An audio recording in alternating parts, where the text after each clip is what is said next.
상대해주지! 내가 돕게 해줘. 차! 달빛을 감으로. 흔들리지 마.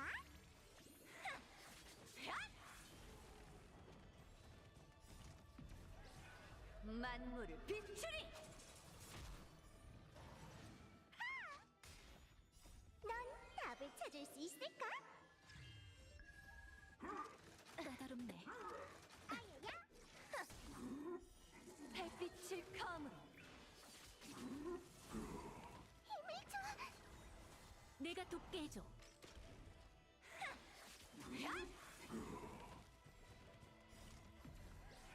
만물을 비추리! 와, 힘내볼까? 차! 달빛을 감으로. 맞아! 내가 돕게 해줘. 수호와 방위를 위해 격파하라! 흔들리지 마. 가자! 넌 답을 찾을 수 있을까? 차! 달빛을 감으로. 만물을 비추리! 흔들리지 마.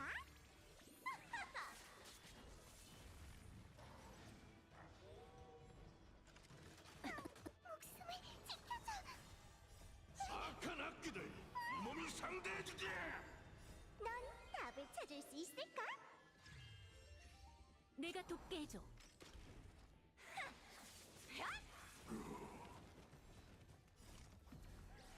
만물을 비추리! 와, 힘내볼까?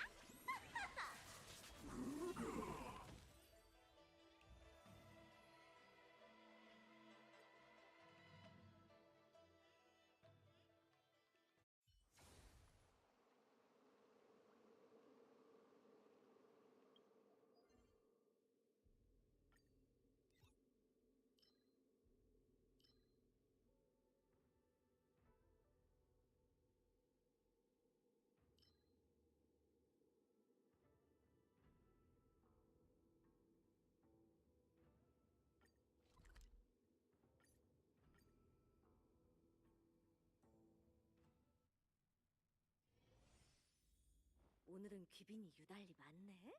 어서 오세요, 손님.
이거 봐라.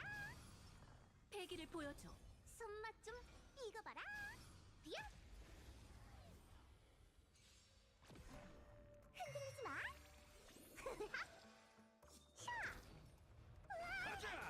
내가 돕게 해줘. 수호와 방위를 위해 격파하라. 예! 먹었어! 우리님 살려주세요! 힘내볼까? 넌 답을 찾을 수 있을까? 침착해! 이히! 났다! 샤! 내가 돕게 해줘. 제발, 와, 났다! 목숨을 지켜줘! 흔들리지 마! 먹었어!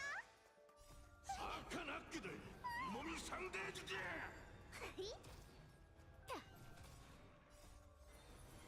수호와 방위를 위해 격파하라. 가자. 힘내볼까? 넌 답을 찾을 수 있을까? 이히! 샤! 내가 돕게 해줘. 왔다! 침착해! 먹었어! 샤!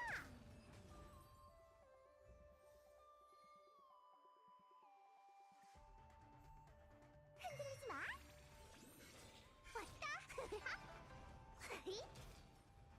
샤! 제발, 와! 났다! 가자. 내가 돕게 해줘. 먹었어?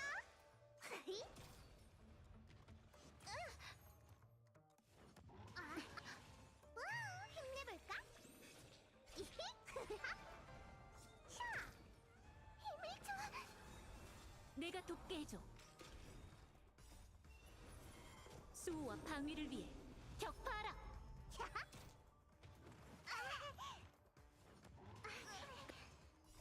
악한 악기들 이 몸이 상대해주지. 넌 답을 찾을 수 있을까? 났다! 먹었어! 제발, 와! 났다! 가자. 내가 돕게 해줘. 샤! 힘내볼까? 침착해! 먹었어!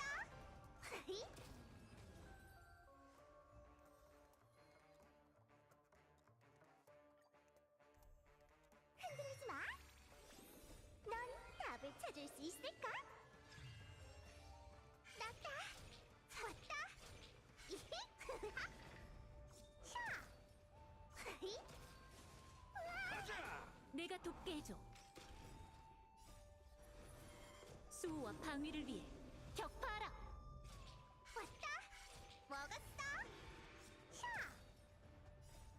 제발, 와! 났다!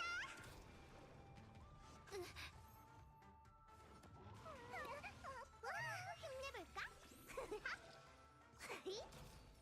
목숨을 지켜줘! 내가 돕게 해줘.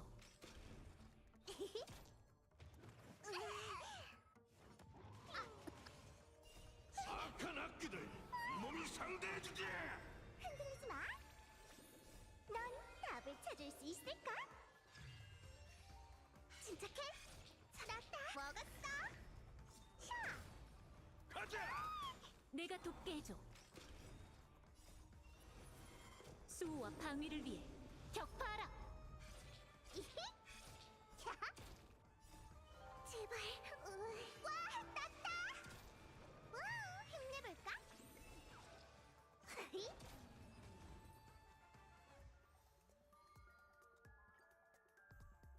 흔들리지 마! 왔다!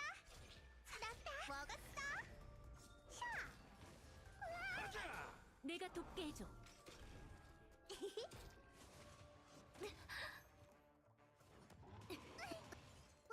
힘내볼까?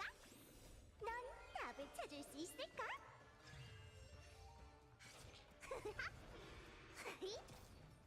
힘을 줘! 내가 돕게 해줘. 제발, 와! 났다!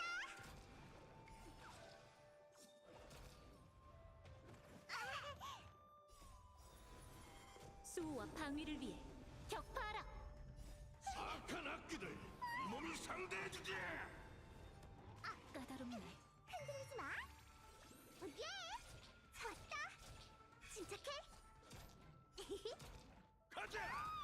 내가 돕게 해줘. 와, 힘내볼까? 넌 답을 찾을 수 있을까? 예! 먹었어! 샤! 제발, 와, 땄다!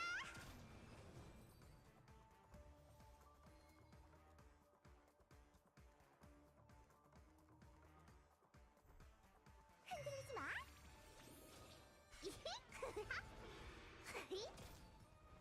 가자! 내가 돕게 해줘. 땄다! 먹었어! 샤!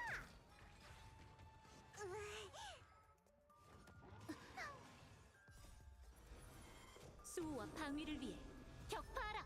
와, 힘내볼까? 예! 목숨을 지켜줘! 악한 악기들 몸이 상대해주지! 넌 답을 찾을 수 있을까? 제발, 와, 땄다! 내가 돕게 해줘. 먹었어! 샤! 싸움은 치지 마! 아야야! 흔들리지 마! 가자! 내가 돕게 해줘. 수호와 방위를 위해 격파하라. 왔다! 먹었어! 샤! 와, 힘내볼까? 가자! 흔들리지 마! 넌 답을 찾을 수 있을까? 내가 돕게 해줘. 왔다! 샤!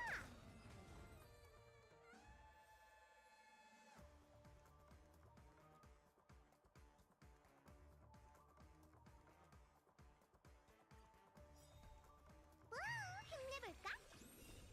제발, 와, 땄다! 가자! 내가 돕게 해줘. 땄다!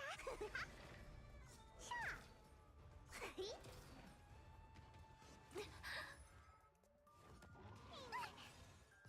악한 악기들 몸이 상대해주지! 수호와 방위를 위해 격파하라. 흔들리지 마! 힘을 줘! 내가 돕게 해줘. 먹었어! 샤! 제발, 와, 땄다! 와, 힘내볼까? 넌 답을 찾을 수 있을까?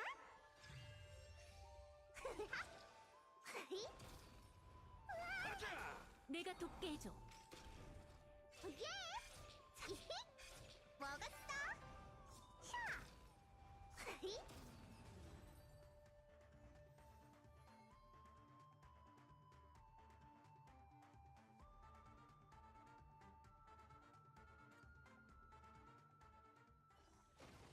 운이 트였으니 막으려야 막을 수 없죠.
수영통.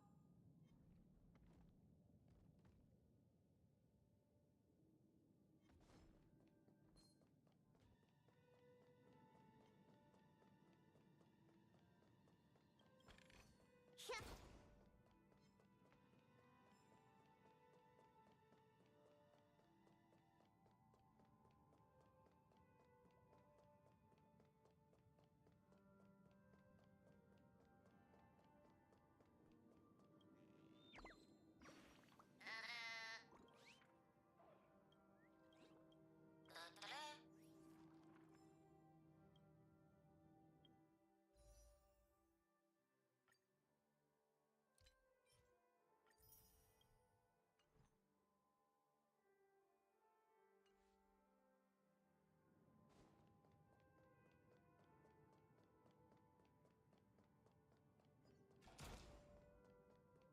비압.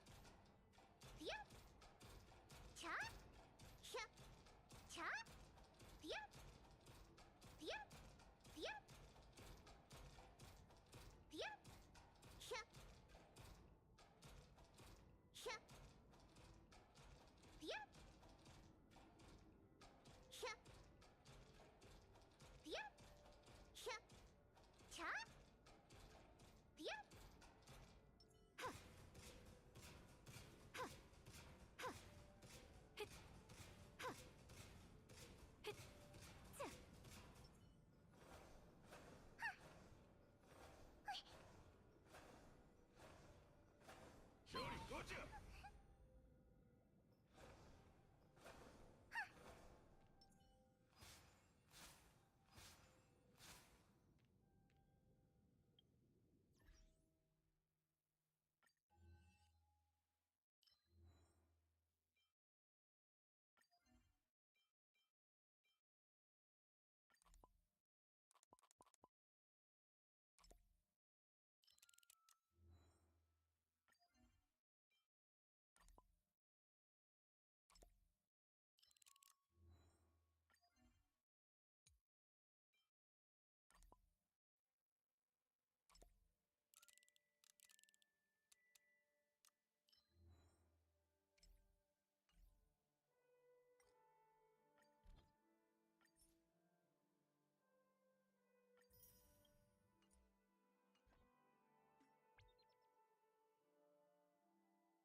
Rob, you can walk in here in broad daylight, take everything, and no one even says anything. How's it going? I just need this. Right on.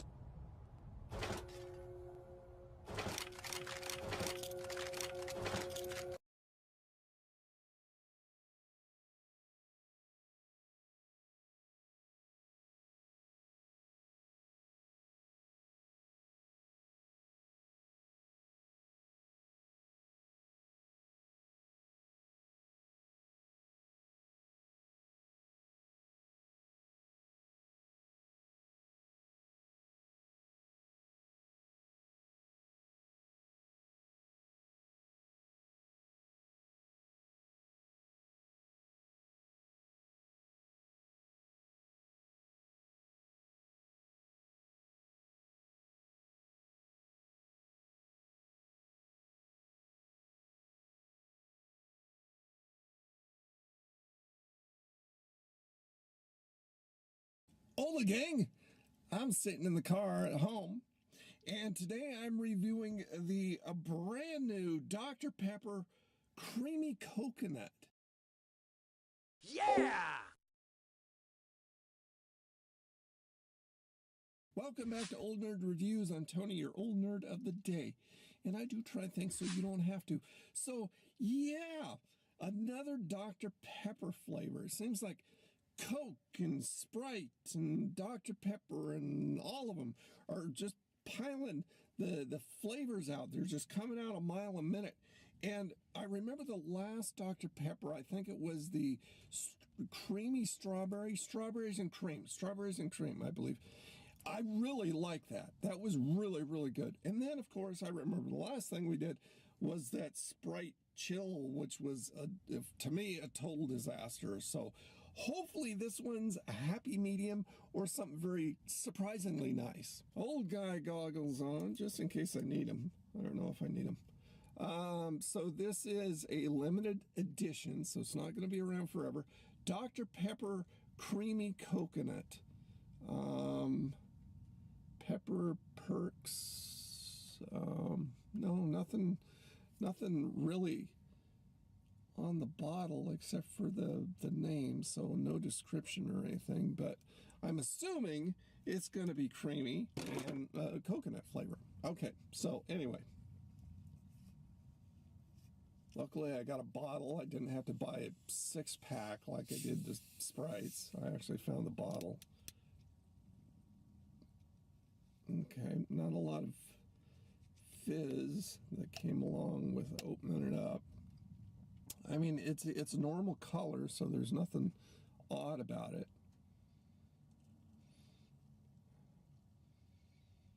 It smells like Dr. Pepper.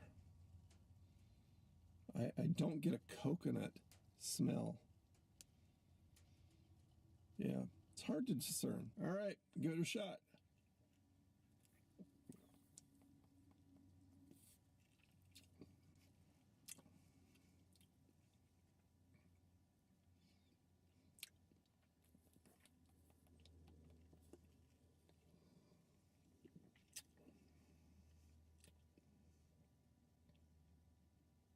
One last swig.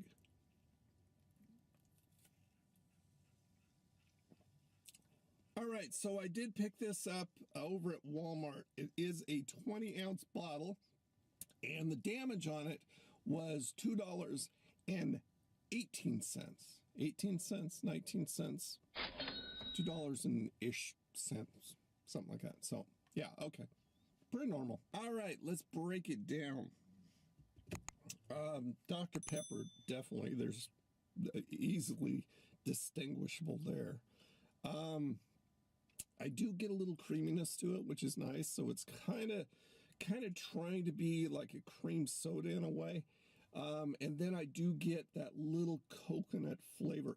It's really hard. I think it's a hard thing to make a coconut flavored or enhanced Dr. Pepper, because the Dr. Pepper flavor has such a bite. It's so distinguishable and so powerful that any flavor butting up against it or trying to compete for attention is going to have a hard time. Although that strawberry cream really did well. So I do get a coconut flavor.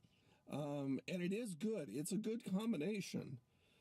I think I would have liked the coconut flavor to just stand out a little bit more than it did the way that strawberry did. I'm finding that the coconut flavor comes mostly in the aftertaste. On the Nerdometer, I would give the Dr. Pepper creamy coconut flavor. I think I would give this a middle of the road. I like it.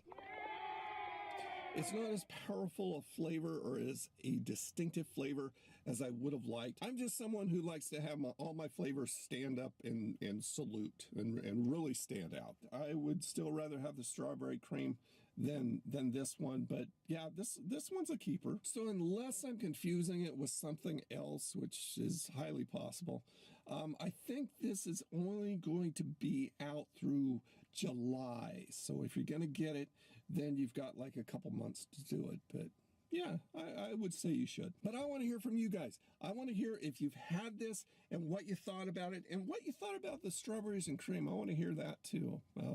Don't remember you making a lot of comments about that, so I'd like to know. There you go, gang. Another review in the bag. Thank you so much for being here. You guys have a freaking awesome day.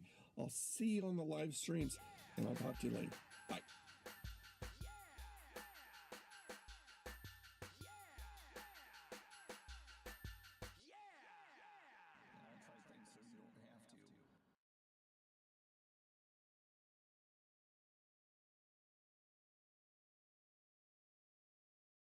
Welcome back to the Papa Meat channel. How you doing? How you doing? Come on and sit on down because today we're talking about a cockroach, a bug, a parasite on the internet. He's a part of a collective of people online that we like to call IRL streamers, in real life streaming. Became popular, I think, in like the 2013s, you know, when Twitch first started. You had people like Ice Poseidon doing all of his crazy shenanigans. You had all kinds of other people going out, publicly terrorizing people, and just streaming their day. And for some reason, the IRL streaming community is usually riddled with complete and utter I don't know, fucking goobers. I don't know how else to say it. It's been a long line of crazy, annoying shit that's, yeah, I guess it's innocent enough, but it's still annoying, versus legitimate crimes that have happened. It's a weird pendulum act of the scales of justice keep swaying left and right. But as of late, one thing that keeps popping up on my radar, and especially here at Meat Studios, is a little streamer named Neon.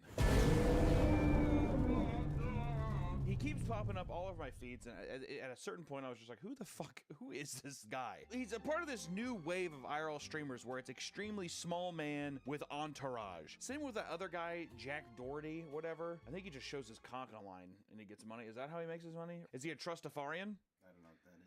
We need to do a video on Trustafarians. New waves of people having entourages, starting shit and being annoying, but they have like security guards or they're hype beasts, and they're kind of like just an accumulation of bugs that are dancing around with each other for clout. You know, it's weird online. It's like there's a very particular kind of like shitty streamer. You know what I mean? I don't know if that translates, but like it's somebody who's kind of like dorky, like I'm a bit of a clown, but they're all about money, hype beast shit, clothes, showing off that you're rich, and then also it's like fake drama, stirring up all kinds of controversies and other kind of bullshit, along with like crimes, like some kind of crime, like accident, like really dumb crimes that happen. I would say like old YouTube pranksters from like 2013 to 2015, whatever era, are what like new shitty IRL streamers are. And I think even some of them have transitioned into IRL streaming just because all you have to do is like have 2 iPhones and that's it. And you can just get in Ubers and do whatever the fuck you want and just terrorize everybody and just be like, give me money, give me money. And it's fucking crazy. And Neon is the crustiest, greasiest little bug of all, maybe? And that's up to interpretation, but from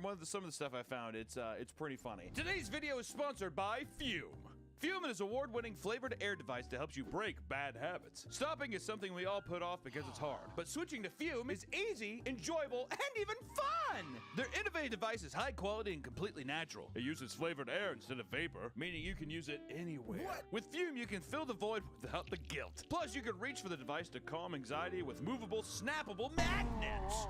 Now, I tried Fume, and let me tell you something. Right now, Crisp Mint has got to be my favorite. The flavor was more flavorful than I thought, and it feels fresh. Very fresh. It was extremely minty, which is to be expected from my favorite flavor, Crisp Mint. And this little sucker's well-weighted, it's well-made, and hell, it's extremely fun to fidget with. And the look of the wood is so beautiful. Honestly, I had girls and guys goob-gobbing at me all day. Fume has a unique range of refreshing flavors like crisp mint, sparkling grapefruit, and orange vanilla. I was surprised by how smooth and flavorful each flavor really was. Fume has served over 150,000 customers, and you could be the next success story. For limited time, use my code PAPAMEAT to get 10% off your journey pack. Head to tryfume.com, that's tryfum.com, and use code PAPAMEAT, or scan the QR code on screen to save 10% off your order today. Thank you so much, Fume, for sponsoring the video, and back to the video.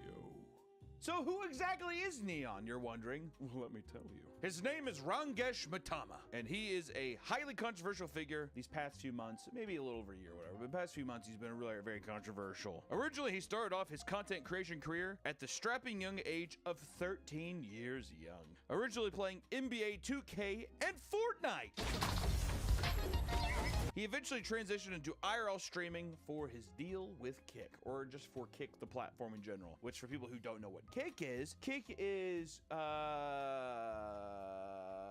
it's trash fire. It's essentially Twitch for people who are like edgy and stuff, I would say. Twitch is full of libtards and cucks. So Kick is for the based red pillars who like money and eating pussy. No gay people though, because that's not based, I don't think. And that's libtard stuff, so get your ass back over to Twitch. I don't even know what the fuck happened to Rumble. There's all these different like names of like streaming platforms. Kick, once again, it's a platform that is owned by Stake, which Twitch got rid of being able to stream gambling because they thought that it was manipulative to children. I don't know how that's But okay. So Stake basically said, we have billions of dollars from gambling addicts, so let's make our own thing. Basically, it's a whole, I would say the majority of what Kick does is it's formed on gambling, like gambling streamers, I would say is probably the biggest thing. I think Aiden Ross is a part owner. He's like one of the big guys, but even from Twitch and other communities, you have people like Amaranth, XQC, Nick Merckx have contracts with Kick, so they're a legitimate player in the game, but it is the edgelord version, and people have their kind of like, you know, point the glasses up on their bridge of their nose and say, I don't really like that platform. Which here's the thing too, when I was thinking, if some stupid fucking company is just gonna throw just a heap of money at you, I had to do it. Because they also still, like in these contracts, what's fucked is they still get to stream on Twitch and stuff. You just have like a certain amount of hours you have to stream a month, I think, on this platform. So why the fuck wouldn't you? I say get the bread while you can. Hey, little bowl of guac. But Neon is currently the 6th highest viewed streamer on Kick with over 279,000 followers. Which, that's debatable. As we'll find with Neon, he is a big lying little boy. And a lot of the followers and views that he has, a lot of people say it's bots. Bot viewing. Where I think you just pay. How the fuck does bot viewing work for streaming? Oh, there might even be some people in China who are like open up their phones and... So it's just like a wall of phones and people are just like boop, boop, boop, boop, boop. Because I know with YouTube view bots, it's like, oh, you just log in and they like create a bunch of different accounts and then they just like click on the video, or they like comment one-word comments to boost up comments and stuff. But God, that'd be fucking grating, being like a Chinese fucking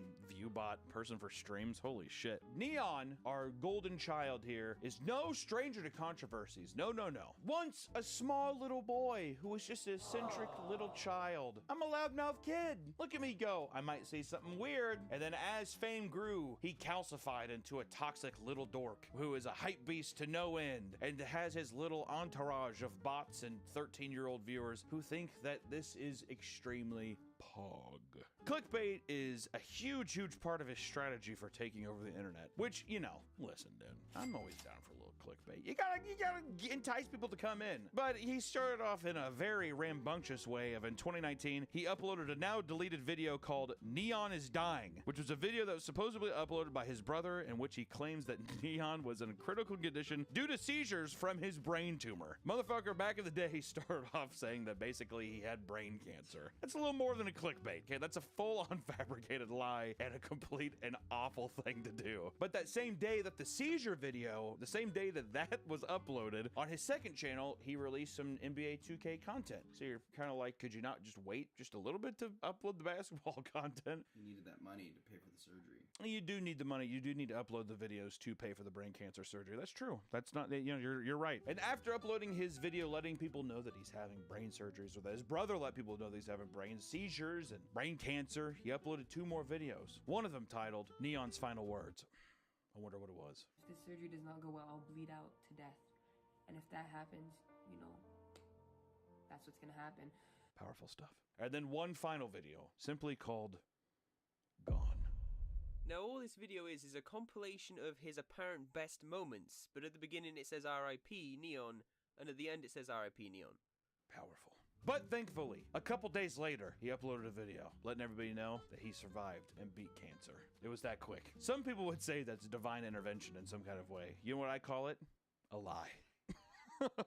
Which people came in, and he was smaller back then, so not a whole bunch of controversy came of this, but people did talk about it, and you're like, okay, well, hey, there's been people who have faked their death on YouTube or faked the idea. I remember there was those Australian guys who faked having, I think, cancer as well, or one of them having cancer or something, or that they were both dying, and then they saw a chiropractor and it healed them or something. So he's not the only one. So you think, okay, well, he learned from his mistakes. Well, 3 months later, he made a video talking about how he had COVID-19, which turned out to be his lie as well, baiting his sickness and illnesses just for a little bit of YouTube clout. He's a young idiot. There has to be so many of these channels, right? But for some reason, some kind of entity came down from the sky and said, we're going to make you famous. What really blew Neon up was his, dare I say, parasitic collaborations with Aiden Ross, the hero of streaming. The bad boy, the extremely funny guy.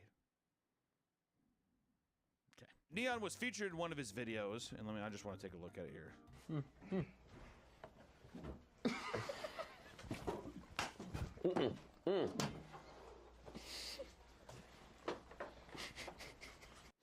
That is funny. content. Which he did a couple videos with Aiden here, and on one video he said this to a character on the internet named Gorlock the Destroyer, who is I don't even know. He said, quote, "I genuinely hope someone comes to your house and shoots you in the fucking head, you fucking hippo. Let me finish. I don't give a fuck about this fat bitch. How do you wake up like that? How do you not kill yourself? Please tell me. Please fucking tell me. How do you not want to kill yourself? You're fat, obese. Somebody needs to fucking stone you, bitch. Someone needs to fucking stone you." I thought he was talking to me for a second. Which, you know, he also collaborated with Sneeko and Fousey. And he did a collab with Ruby Rose to help boost his popularity as well. Who the fuck is Ruby Rose? I'm not gonna lie, I don't know who the fuck Ruby Rose is. Sneeko, we had the cartoon with him, and then Fousey, we had a video talking about him a while back, and he has his mental breakdowns and stuff. I don't know who Ruby Rose is, though. Let's put up a funny video of what Ruby Rose does. How does your everyday life go? Every day's different. Like, I travel a lot, but sometimes I be at home. You know, just chilling. Just chilling, yeah. Do you like to party a lot or no?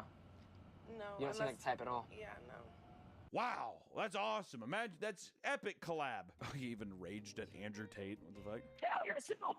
You bitch. You're in house arrest, you pussy. You fucking loser.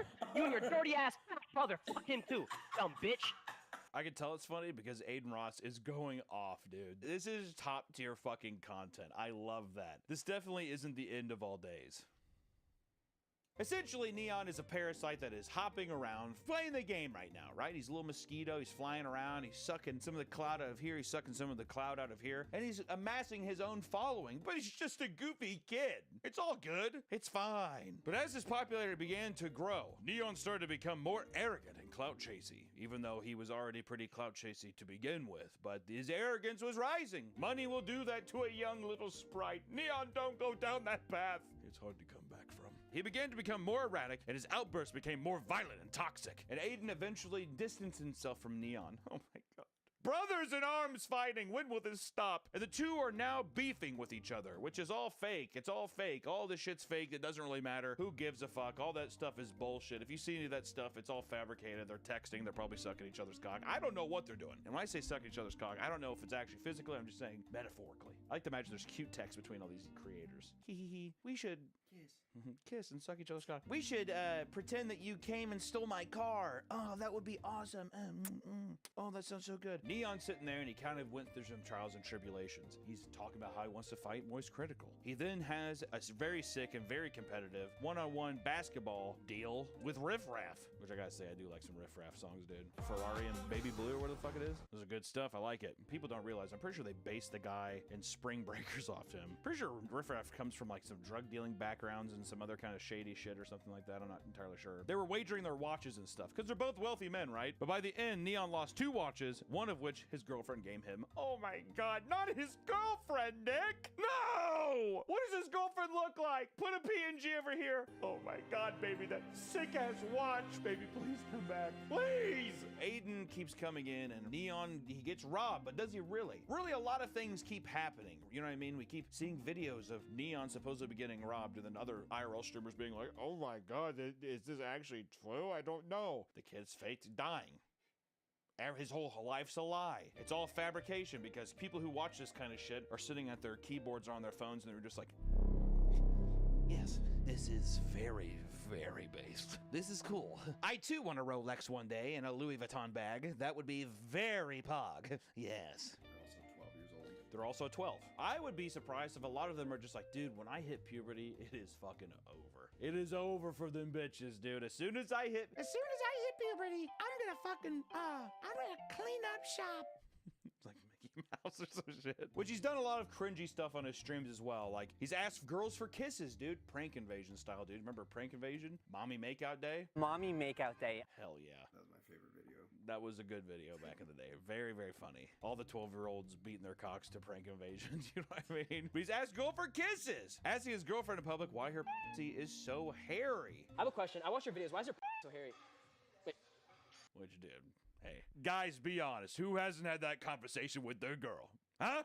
Nick, have you done that with your girl? Ask it why it's so hairy. Why is your pussy so hairy? Every day. Every day. You need to clean that up. This is disgusting. You know, I would say I would fucking throw her the 17 fucking Manscaped razors I'd have, and I'd say trim it up. This isn't the fucking Outlook Hotel, dude. Jack Nicholson's run around your fucking pussy hair there. Come on, trim it up for all of us. Come on there. Come play with us, Danny. Okay. Another instance, Neon approaches a former porn star and her partner at a restaurant and starts trying to make him watch her videos on his phone and saying nasty things. That is fucking hilarious. I like to imagine these kind of people too say like Rafflecopter, unironically. Rafflecopter. Awkward turtle? That's what they say too. But you know, he's just a little creepy little cringy stuff that little boys would think is funny. Ask women how many people they've had sex with, which granted I will give him credit is the funniest thing on earth, and that is really funny. He's almost gotten in a fight with the Island Boys. Remember them? Island Boy. You know what I'm talking about? He was denied entry into a UFC fight. He gets robbed from time to time. Who doesn't, dude? When you're carrying that much fucking guac and bricks in your pocket, it's hard not to get robbed. People, you know, they know where the fuck you're at when you're walking around. And he was also robbed by a guy named Punch Made Dev. I don't know what the fuck what that even string of words means together. Play it here. This dude Dev actually made me fucking glow up on God. Hey, bro, give me that. Nigga, I don't give a fuck about nothing. Which would be very scary. I don't know how real that is. It's hard to know if any of this stuff is actually even real. Besides awkward interactions where he's just walking up to helpless people in public places and asking them stuff like, do you fart a lot? The fuck you say to me, you little shit? Okay, bro, I'm just joking. That stuff I imagine is real, but this kind of stuff feels fabricated. They're walking around in an empty alley parking lot, and then he gets robbed there. That feels a little, you know what I mean? Yeah.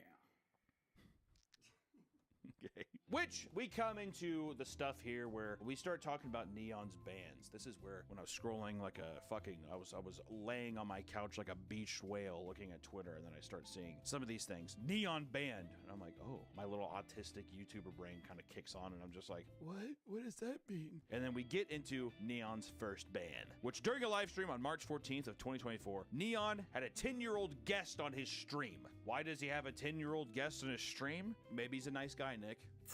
Well, we're getting ready to find out that that's not really the case, so I don't really know why he had the 10-year-old on a stream, but the child said he would beat the shit out of Neon and his fat girlfriend, too. Very 10-year-old energy. Extreme 10-year-old energy. This peeved Neon, dude. We're talking about a man who stands by his bitch, as they say. That's when Neon began to have a meltdown and scream at the child, saying that he was going to sexually assault the child and then dox him live to his stream for his viewers and bots to ransack, which this resulted in an immediate ban from Kick. Kick said, you know what, this is too much, honestly, Neon, for even us. How dare you? This is totally uncalled for, and his account was back a couple days later. Kick is a cool place.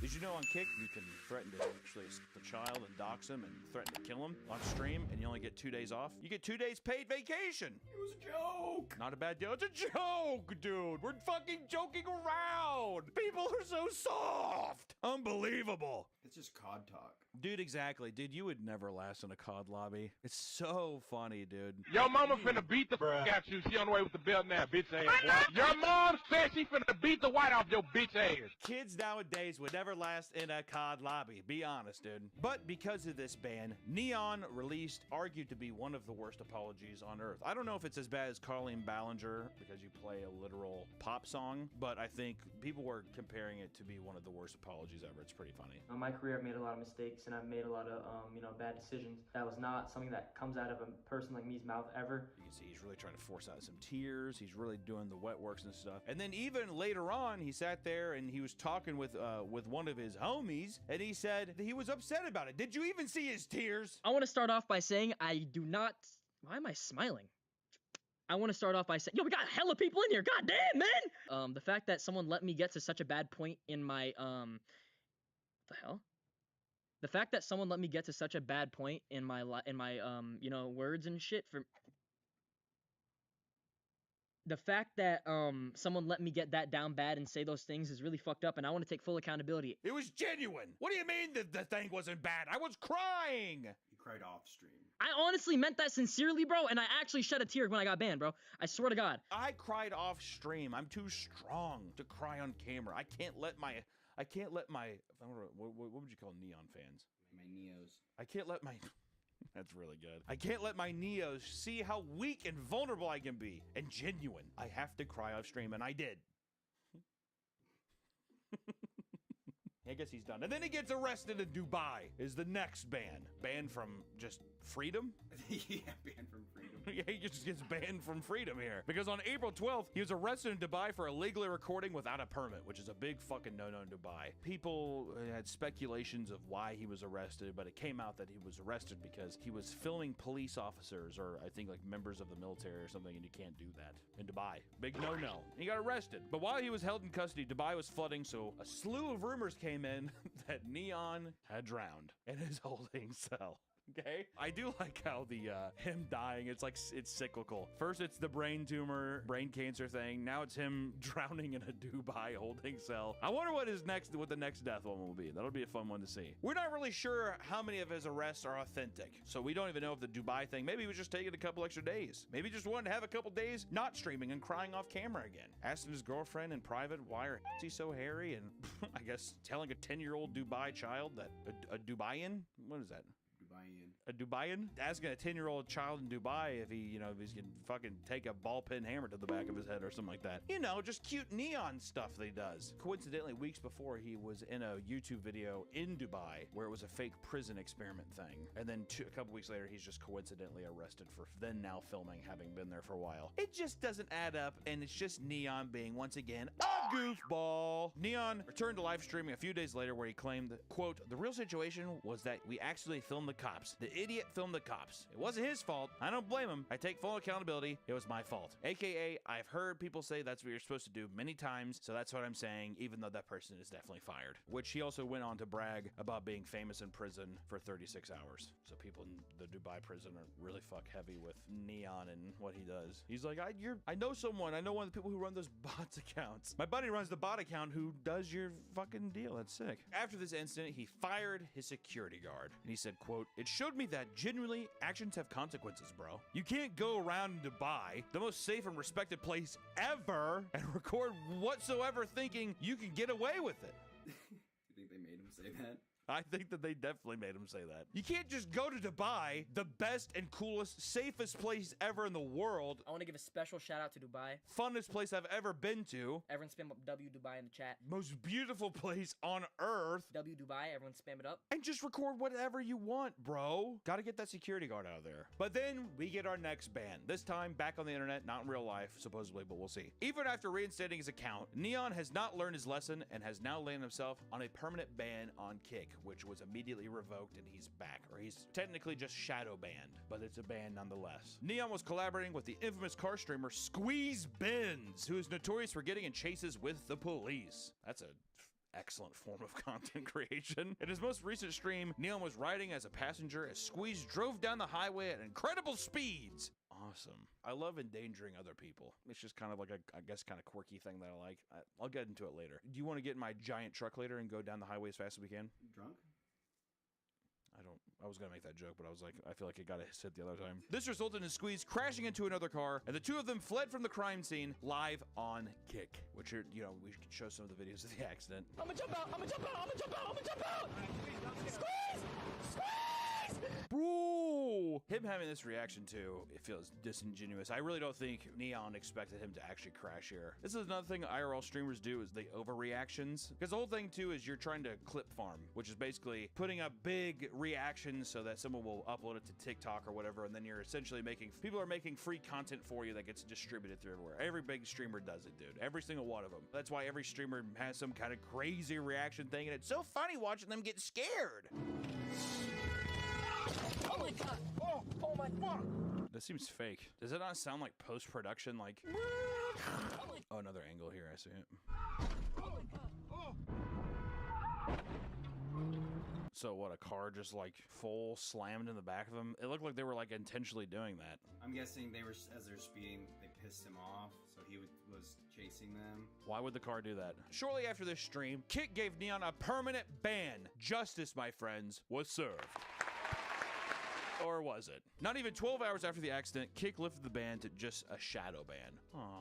Even Charlie called out Neon and Kick in one of his latest videos, and he said, "They are a platform that is impossible to take seriously because it is pretty much used by a lot of people as a place to just broadcast actual illegal activity." And he's right. It's impossible to actually have any respect for any of these fucking people who use this platform when it's just absolute degenerates on here doing terrible shit that actually endangers people in public. You know, I mean, like speed fucking bends going around the highway and stuff. This isn't cool. It isn't funny. Also, him doing this kind of thing, what does that show these like young impressionable viewers that Neon has? That, oh, maybe I'll take my own fucking car and drive down the highway and upload it to TikTok. It's just dangerous shit, man. It's fucking stupid. Even Aiden's calling out Kick for being too lenient on Kick. Shut the fuck up, Aiden, you dumb bitch. And who cares? He's done his fair share of stuff too, which people can change, but it's Aiden Ross, and I don't trust that man with an inch of my life. So, I don't know. All in all, it was just a big collection of things that have happened recently to the point where it brought up something kind of interesting that was, it's like all of this stuff feels very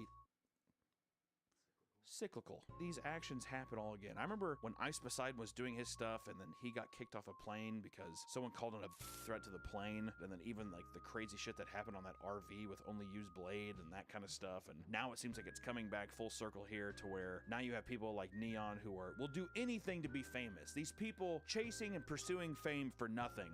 It's going to be something that in 2 years, where will these people be? And even if they're still relevant around, what kind of quality of life, what are you setting up for yourself? What are you presenting to the world as actual entertainment? It's nothing. You're making an absolute fool out of yourself. You're endangering other people's lives, and it's all an attempt to get a few likes and get extra money. It doesn't ever feel worth it. I don't think it ever feels worth it to do that. And there's so many good IRL streamers out there too. There's people out there that are actually trying to entertain people, actually trying to find fun ways of like going out into the world and doing stuff, and it just feels, it's just such a shame that these people can manipulate people, especially young, I'm guessing young impressionable viewers who are looking for that kind of reassurance as well, or looking to get clout as well. So at the end of the day, who gives a fuck? But when it comes to this, it's just sometimes it's nice talking about the bad eggs and some of the stupid shit that they're doing. So without further ado, guys, thank you so much for watching the video. And you know, if you're IRL streaming, don't bug anybody, don't endanger anybody with the stuff that you're doing, and most importantly, be kind to each other, and you know, have a good rest of your day. Bye-bye.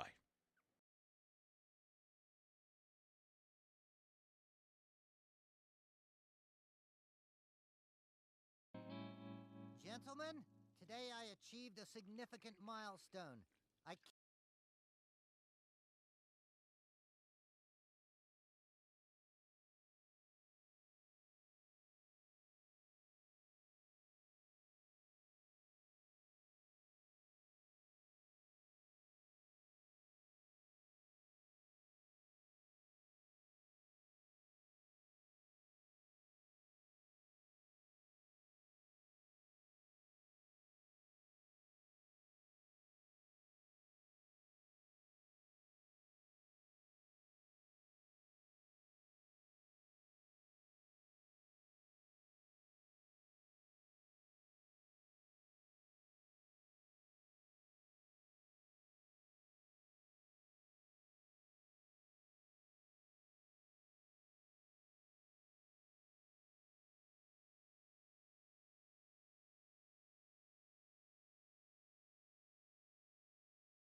So the other day, I was about to record my reaction to another analog horror video when something caught my eye in the recommended tab.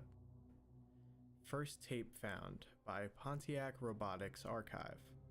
The video had around 5,000 views at the time, and the channel had just over 1,000 subscribers.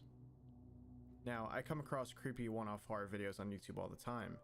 Usually it's not enough content for me to make a video on, but I decided to click this one and check it out anyway.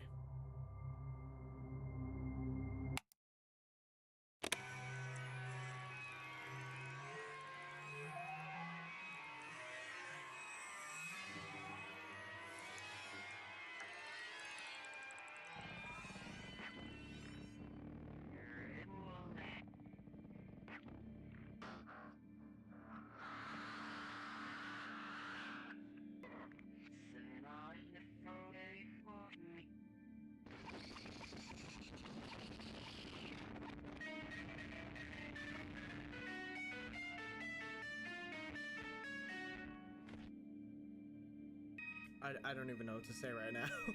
After this, I was interested. I want to know more, and turns out this wasn't a one-off video. This channel has 20 more videos about this same creepy doll. So welcome to my reaction and explanation of the Pontiac Robotics Archive.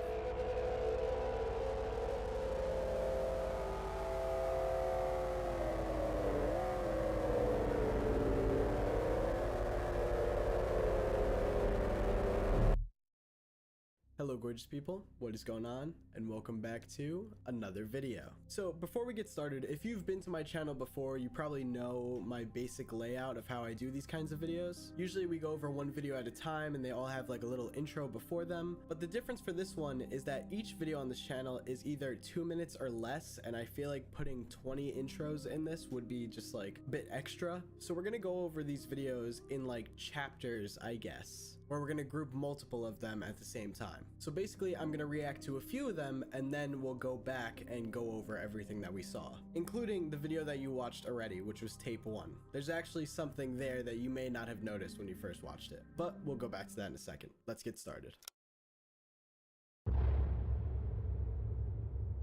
Chapter 1. Introduction to Meg.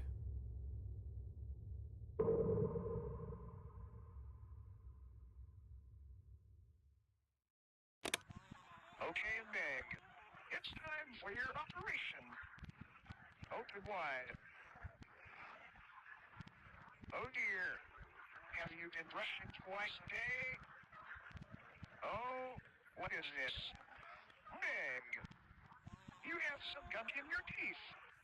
All right, time to clean up. There's just something sick about this. What are you looking at me for? Nice job, Meg. Open wide, Meg. Nice, nice. Time to... Oops, sorry. Hope that Damn! didn't hurt too much. Oh, does not look like you have been brushing enough. Oh dear.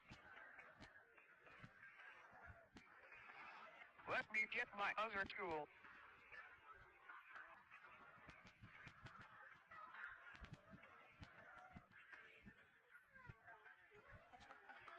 Okay, so we know that this robot android thing, its name is Meg, and this guy seems to be doing some kind of teeth work on her, but is not being very careful. I mean, bro literally stabs her with a tool. Again, I don't really know much about like dentistry or anything like that, so I don't know what tools bro is using. But also the vibes are way creepier just now that he's got this mask on too. It's just very disturbing.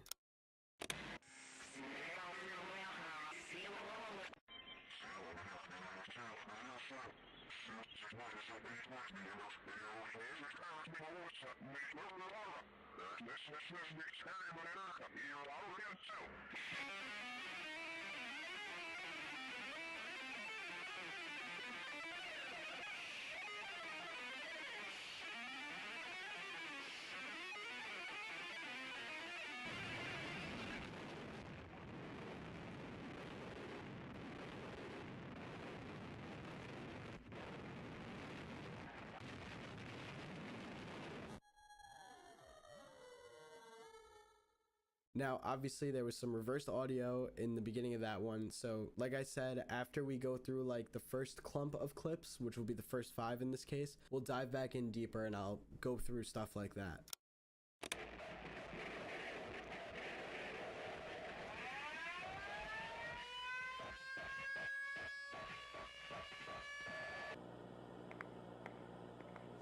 Happy birthday, Meg. Happy birthday, Meg. Time to light the candles.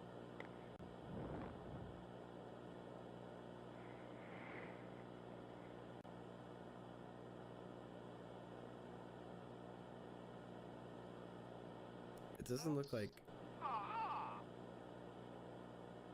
Doesn't look like it's a cake there. Maybe like a cupcake or something on that plate? You look hungry.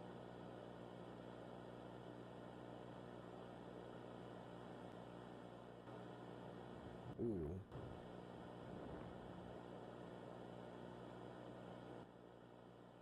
blow out the candle, Meg. How old are you?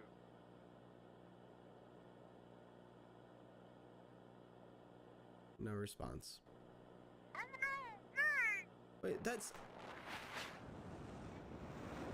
Meg, that's not what I meant by blow out the can. I didn't mean like dive your head deep into there. She had to have like burst into flames. That looked like the flame looked huge at the end of that. Also, I do just want to go back. There was like a bit of a flash frame there. Oh, that's cute. All right, so this appears to be an extremely up close picture of Meg. Although I do believe Meg has like actual teeth, and this looks like drawn on kind of. Unless this isn't Meg and this is something else. But I feel like this has to be Meg. What else would it be? Okay.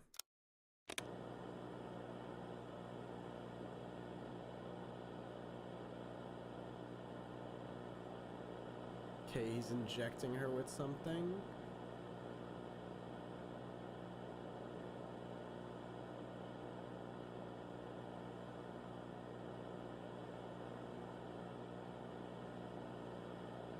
Is that him carrying her?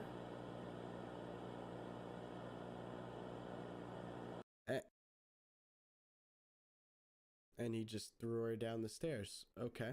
These first 5 videos are pretty much our introduction to Meg. We're basically just meeting her and seeing the dynamic between the android and this guy who is unnamed so far. But where did Meg come from? Why does this guy have this android? And we might know a little bit about it already. Back in the first video, there actually is 2 different instances of reversed audio.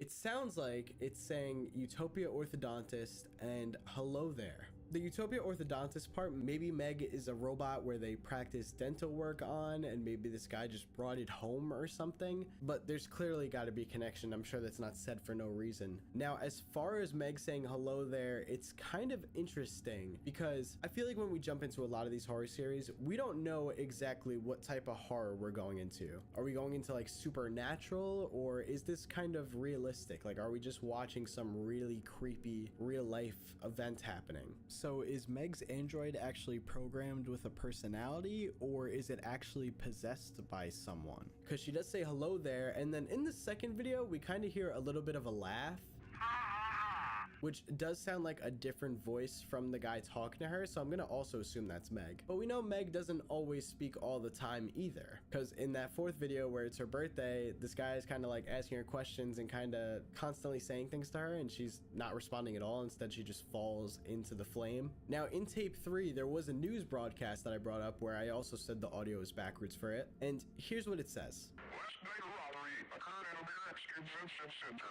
A robber broke in and stole a director's android from a Utopia Orthodontist booth. No further claims to any criminals. The local police are on high alert for evidence.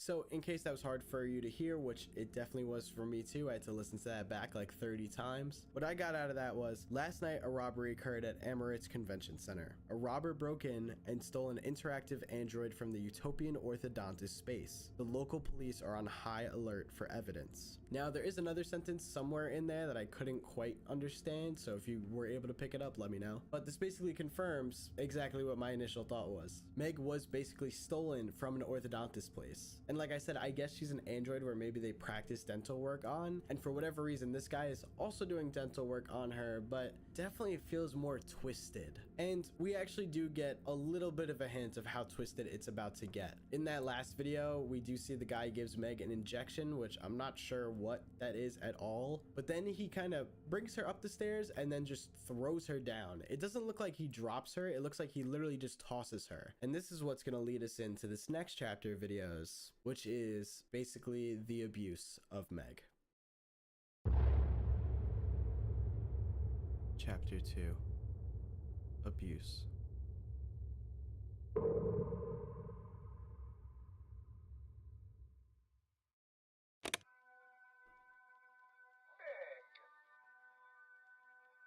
misbehaved. You broke my window. It's time for your punishment.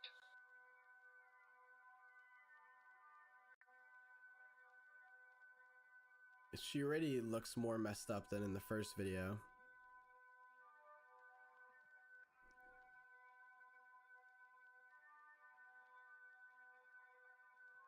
See no evil, Meg.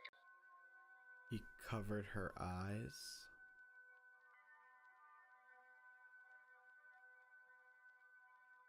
Now he's shutting her mouth. Speak no evil, Meg.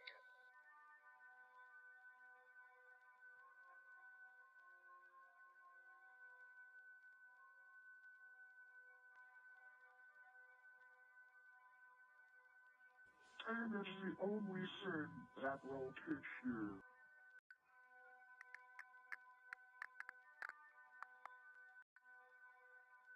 He just break her leg? That can teach you, Meg.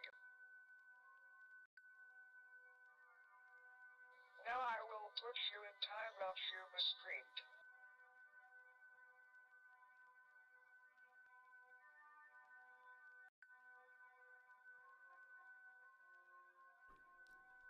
I'm mad at you.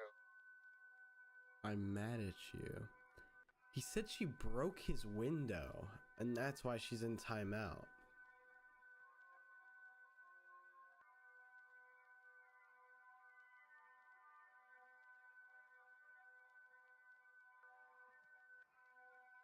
Are those weights?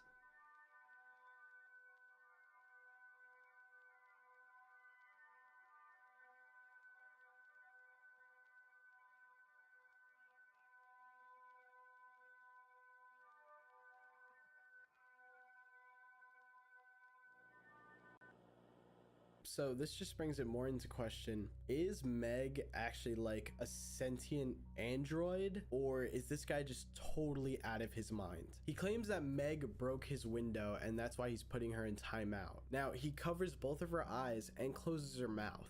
And then he puts her in a closet and puts weights on top of her, almost like it's to stop her from moving. He also breaks her leg, like that would actually cause her pain.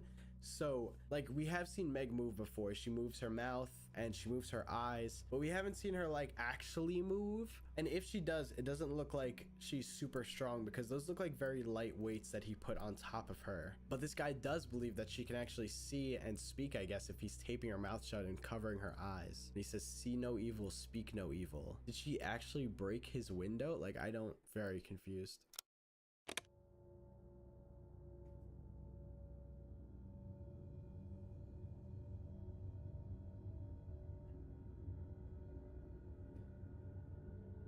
Is that Meg?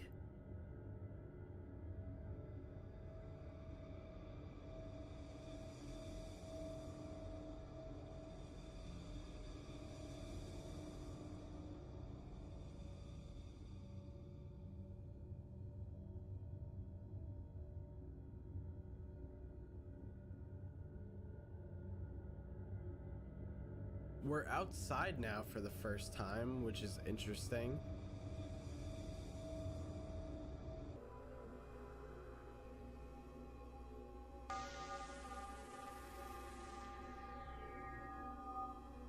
Dude.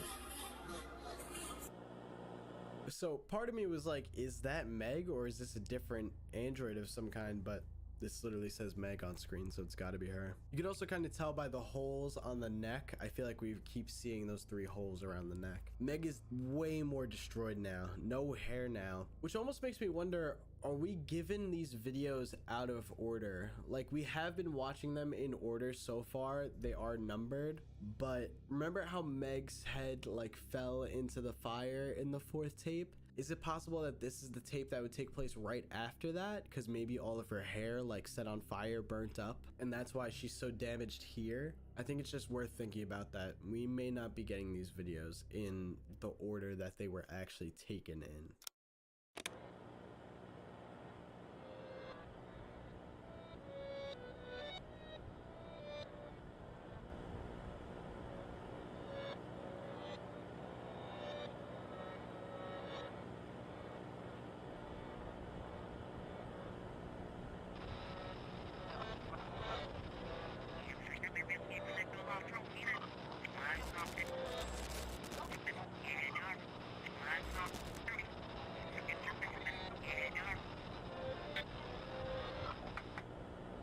some backwards audio there.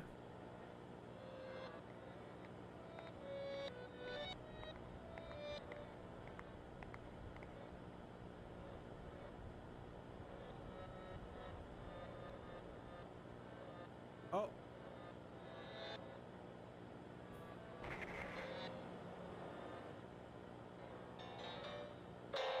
Oh no.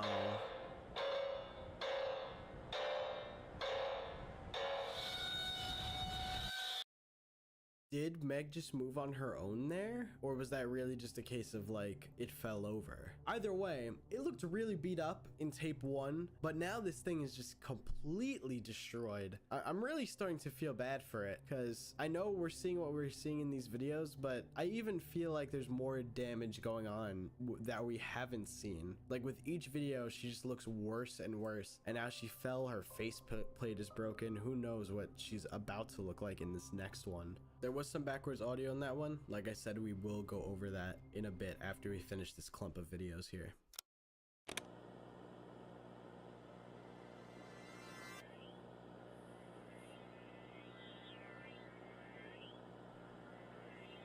My god, dude. Whoa! She didn't even do anything!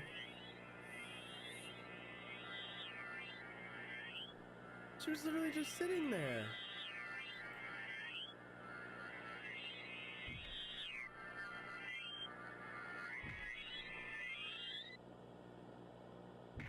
Dude.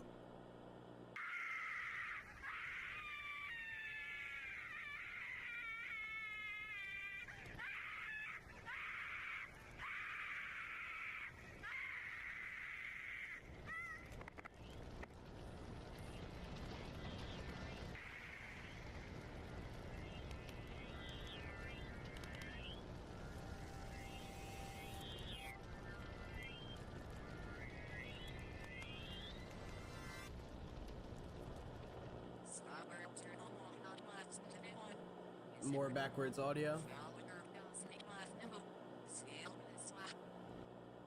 Looks like a fire of some kind.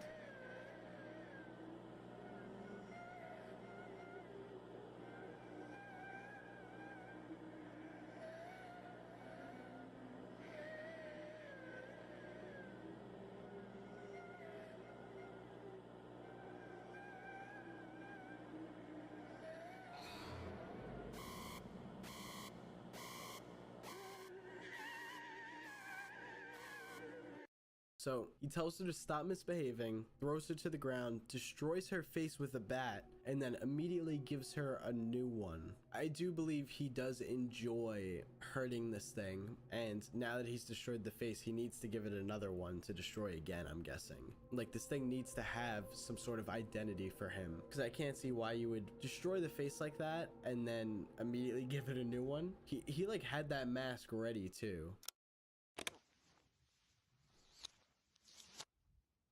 Oh. Backwards inverted footage this time? Sliver banana, go I boots and dialect. Sliver banana, go I. Oh, she's out in the rain, I think.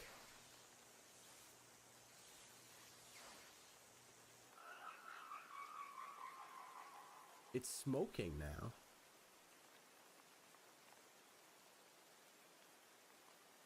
As far as that audio there, I couldn't really make out. It sounded like some kind of song. I kept hearing the word slaver, maybe?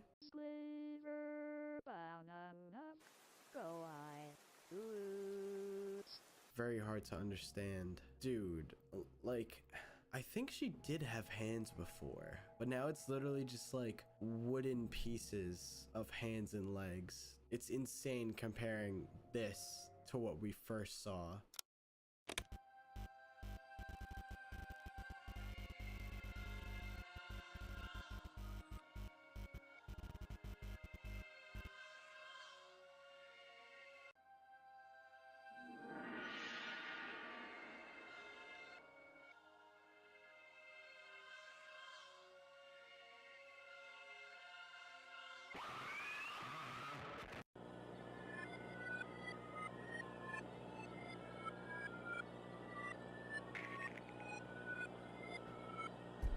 Like, why?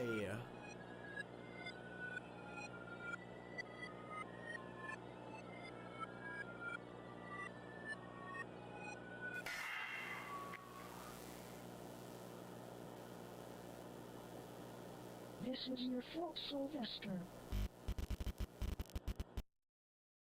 Okay, so we have a name. So even though majority of that section is pretty much Meg just getting abused for what seems like no reason, we do get a ton of information compared to the first 5 tapes. First of all, at the end there, it does seem like Meg is speaking when she says, "This is your fault, Sylvester." I'm guessing Sylvester is this guy whose POV we've been seeing the whole time. He's the one that's been abusing Meg and doing all these things to her. So we have a name now, Sylvester. The confusing part is it does seem like Meg throws a whole ass leg at him there. Like he's just standing there and then this leg comes flying towards him. So it does seem like 100% Meg can move on her own. At least that's how I'm perceiving it. So since we know she can move on her own, it makes sense why weights were placed on her back in tape 6. He was putting her on timeout and really wanted to make sure that she wouldn't be able to move.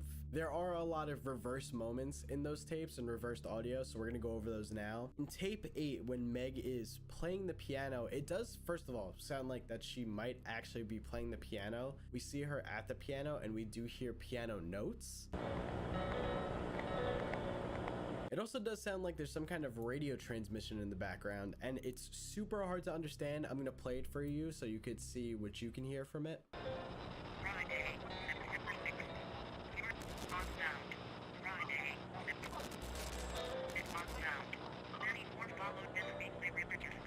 But what I got out of that was Friday, September 6th, 34th something something street. It's that one's probably the hardest to understand yet. But yeah, I got Friday, September 6th, 34th Street, something like that. But it's tape 9 where we get a big info drop with that news broadcast. When we put that one in reverse, this is what you get. House in blaze. Woman found inside, burned alive. Homeowner missing. No evidence found on homeowner's whereabouts. So what I heard was house in a blaze, woman found inside, burned alive, homeowner missing, no evidence found on homeowner's whereabouts. Now, how that completely connects to the story, I don't know. You may think that that might be the fire that we saw when Meg fell into it, but I don't think so. I think this is a separate incident. They do say woman found inside, burned alive. I'm pretty sure they're not going to be talking about Meg because Meg is literally a robot. But we do see a man walking away from something and we hear screaming in the background and what sounds like a house burning. I think this is to literally show us this is the homeowner walking away from the scene of his house burning with the woman burning alive inside. It just lines up really well with that news broadcast. I'm not sure what it means. I want to guess that the man that's walking away or the homeowner that's walking away is Sylvester because he's literally the only character we know right now other than Meg. And speaking of characters that we don't know, we do see Sylvester pick up some kind of photo of someone. Who's on that photo? I have no idea. But these are just things that we should keep in mind because I'm sure we're going to get more info in later videos that will definitely tie into these. Now, I am calling this section abuse because this is really mostly the abuse of Meg with very little information shown. This next thing that we're about to go over is weirdly a break in the series and the only time that this happens in this entire series so far. Interlude. Utopia Orthodontics commercial.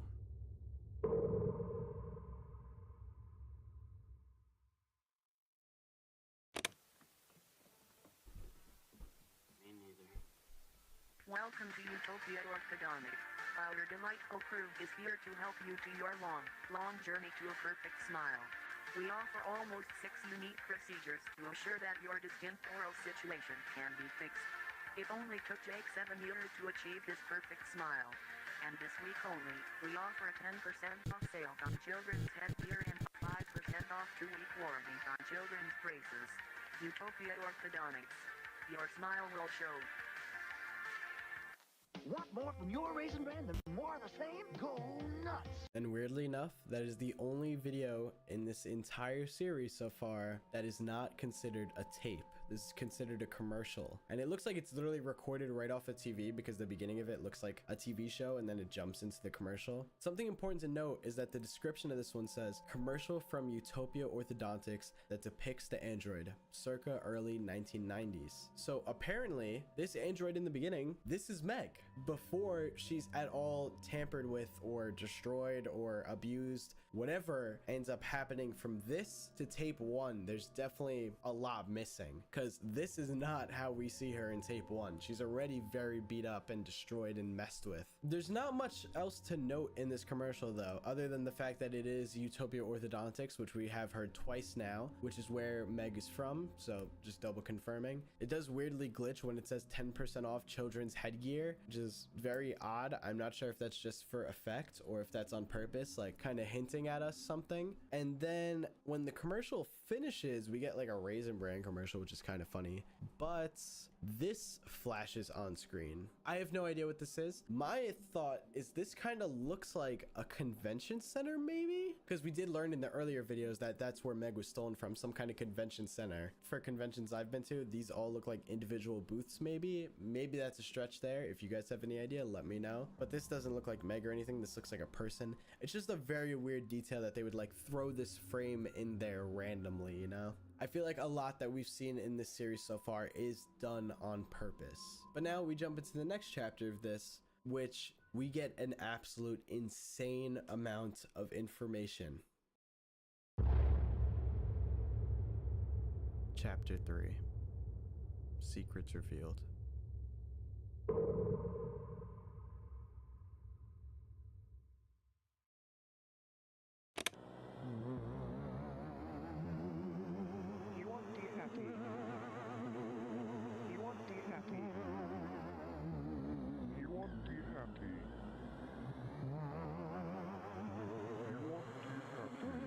You won't be happy.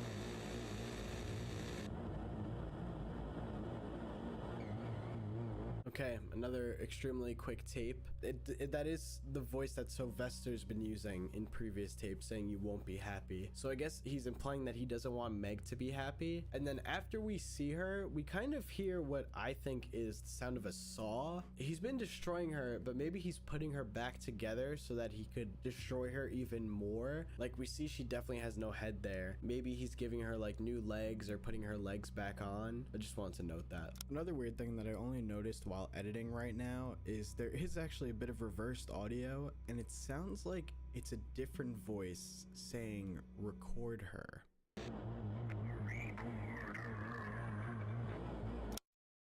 I'd also like to add a flashing lights warning for future videos in this series because it does get a little flashy with some of the effects.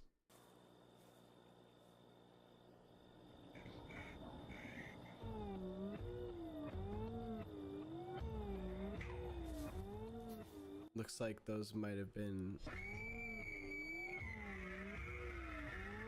Meg's original faceplate and hands.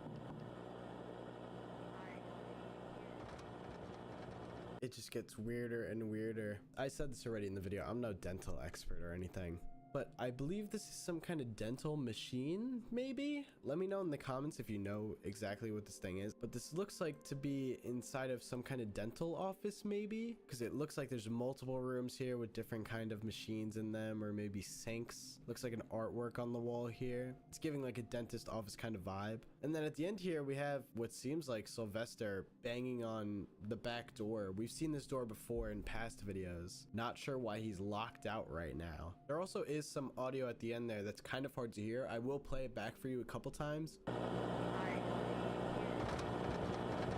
Let me know what you could get out of it, because I'm not really sure what I hear. But the big thing is this piece of paper here. So it's kind of quickly just like glossed over here with the camera, but I did a little thing. So I kind of screenshotted it and meshed it together the best way I could so that it was most clear. I increased the contrast, sharpness, stuff like that. And obviously most of this doesn't seem like English, and apparently it's Latin. So here was the best translation I was able to get. This is what I typed in on the left based on what I could see, and this is what came out on the right. Megan resurrection, trade or stand behind, I would break into pieces, catch me, throw her out. He goes out through the field, take it back again, they would pray. It's handwriting, so I could have gotten some letters wrong. There might not be spaces where I thought they should be. If anybody does know Latin, let me know in the comments what this says. Maybe you'll be able to read it better than I can. But I think the big thing to note here is that the top definitely says Megan Resurrection. So was Megan a real person that was resurrected through some ritual into this android? That could make more sense to me. We did learn earlier that there was some woman that died in a fire and the homeowner went missing. Maybe the woman that died in the fire is Megan, and the owner is trying to resurrect Megan into this android so that he could still have her around. But maybe it's not like a love thing, like, oh man, I want her back. More like, I want her back to punish her further for what she did. Maybe she did something horrible and this guy sees it as like he's got to punish her. So he was successful. She's just stuck in this android forever now. So he keeps abusing her, then putting her back together, then abusing her again. This theory could change before this video ends, but this is just my theory so far. Obviously, seeing Latin written on a piece of paper saying resurrection is very much like giving me some supernatural vibe. Again, maybe I could be wrong. I would definitely like someone that knows Latin in any kind of way to try to translate this the best they can. Like I said, please let me know in the comments. Wow, dude. It's like he attempted to make a face for her again. Merry Christmas egg. I got you some new teeth.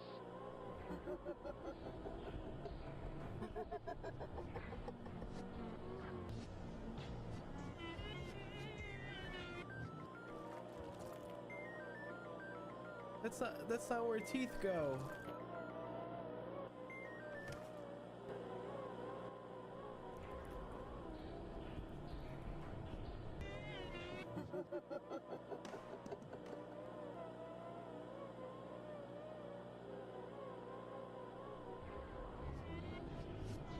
Dude, why is her eyeball all the way up there?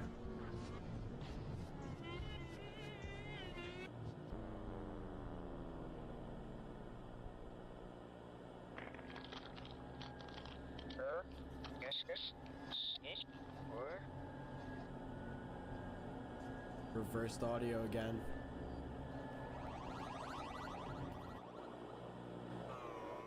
Like I said, there was reversed audio in that one. We'll go back and do that.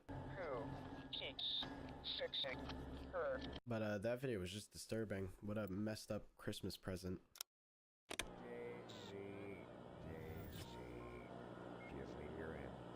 Wife torches house after finding out her husband.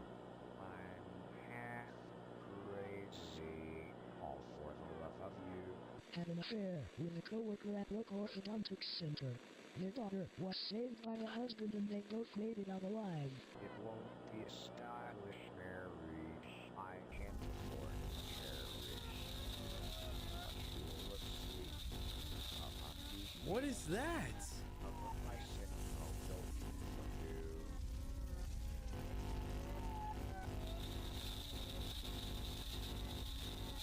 Is that like a sparkler or a firework or something?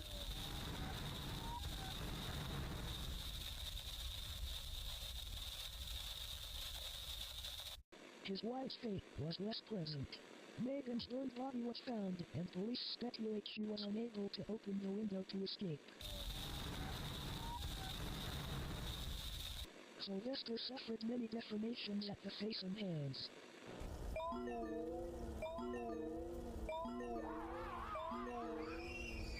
So this is something I was trying to figure out way earlier, to be honest, but I couldn't. There's something written on the mask. I can't quite understand what it is. This looks like this might be an R, I, an upside down T, then maybe another I, and then an S. But even then, I feel like we're still missing parts of this. Like there might be more on these sides. It almost looks like there's more writing here. So maybe we'll get to see more in the future. Super important to note, big info drop there. Wife torches house after finding out her husband was having an affair with a co-worker at a local orthodontist center. The daughter was saved by the husband and they both made it out alive. His wife's fate was less pleasant. Megan's dead body was found and police speculate she was unable to open the window to escape. And they also say at the end there, Sylvester suffered many deformations at the face and hands, which would make sense why Sylvester always wears a mask and gloves. I don't know if you guys noticed that. Sylvester's always wearing gloves. So that's why he's always covering them both, because they're probably insanely deformed from the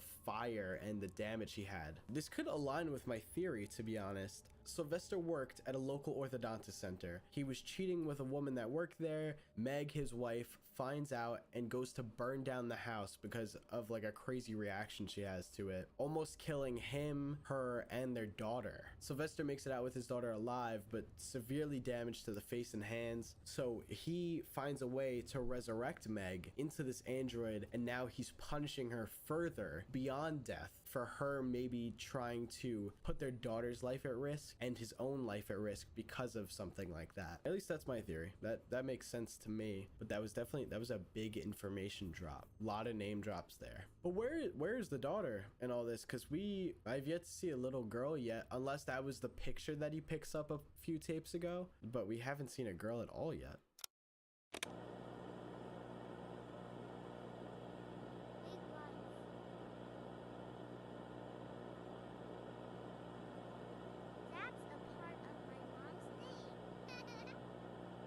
Well, there's the daughter.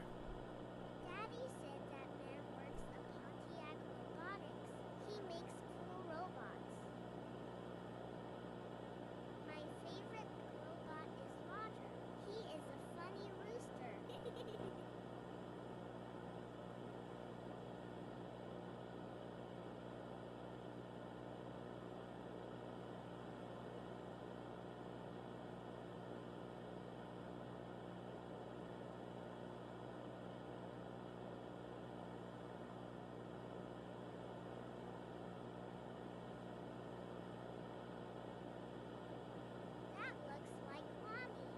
We do not talk about her, Sarah.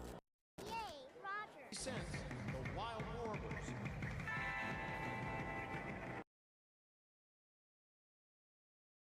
Hold up. I love how we went from videos of just a guy beating up an android to now, like, that was a lot of info again there. So first of all, Utopia Ortho Android. We did know that. RK-IA or 1A. Not sure what that might mean, but this android is labeled Meg. And this little girl even says that's part of mommy's name because her mom is Megan. So this must be the daughter, who Sylvester actually refers to as Sarah. So we have her name too.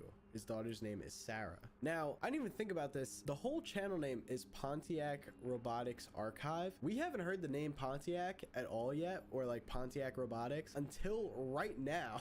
She literally says, Daddy said that at Pontiac Robotics, he makes cool robots. So it seems like Sylvester might have actually created Meg from scratch. Sarah also says that her favorite robot is Roger, and he's a funny rooster. And at the end, this is Roger? What in the FNAF? Like, I didn't really expect this series to go that route, but these literally look like full-on animatronics here that we're seeing, like very FNAF styled, which is quite, I don't really know how to feel about that, to be honest. But it does actually make sense because the profile picture for this channel is like some kind of bird, I think, and it does also look like an animatronic, so that does make sense. Sylvester then also opens the crate, and we do get a look at Meg like straight out the box. box here, and Sarah even says that looks like mommy. So this entire android is based to look like Sylvester's wife. Now the question is, does this take place before or after Meg died, like the original Megan? And I want to say this takes place after, because Sarah says that looks like mommy and Sylvester says we don't talk about her.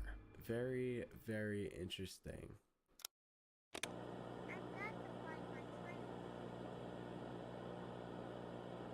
Okay, so Sarah again with the camera.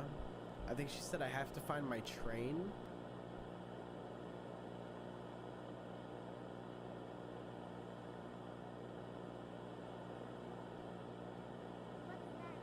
Probably Daddy's dentist machine.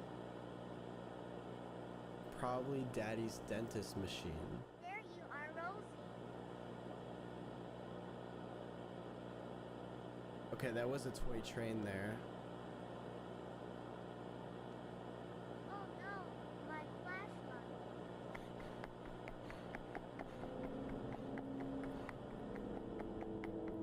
So I'm trying to understand what like the purpose of each tape is. I feel like each tape is trying to show us something. And I think the purpose of that one was to show like this is all going on in Sylvester's home where his daughter lives. Like that door that she shows is the same door that we've seen in multiple videos of Sylvester abusing Meg. Do you think he hides it from his daughter? Is his daughter aware? She does see a light on the other side of the door, and she does say, oh, I guess that's Daddy's dental machine. I believe she said he works at Pontiac Robotics, but it was also implied he might have been working at Utopian Orthodontist. Maybe he works at Pontiac Robotics providing robots for Utopia Orthodontist, and that's where he met the woman that he cheated with. But does that mean that the teeth he put in Meg were real teeth that he may have gotten from the orthodontist office? Because that would make that way, way more disturbing if they were actually real teeth.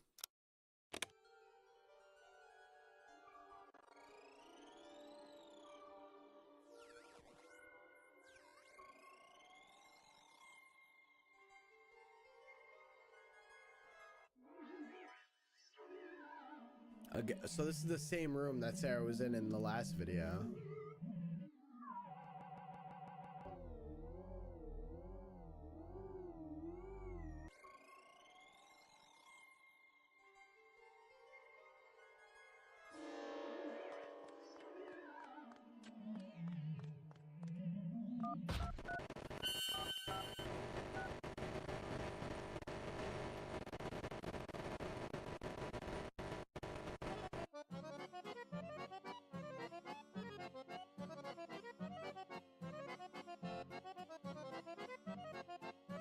That was definitely a weird way to end off that tape. Okay, so this is the same room. We've seen Meg literally on this contraption up here before. I forget what this is called. I've seen these before though. I'm guessing this is Sylvester working on something. Maybe he's working on Meg. It's very hard to see what he might be working on, but he is wearing something over his head still. It seems like he's very ashamed of what he looks like currently. Well, maybe this is Meg. This kind of looks like this might be like the eye of a face here. So maybe he's working on putting her back together again. I'm not sure. It is also worth noting that in the description for that one, it says he won't be happy. All right, let's watch this next one.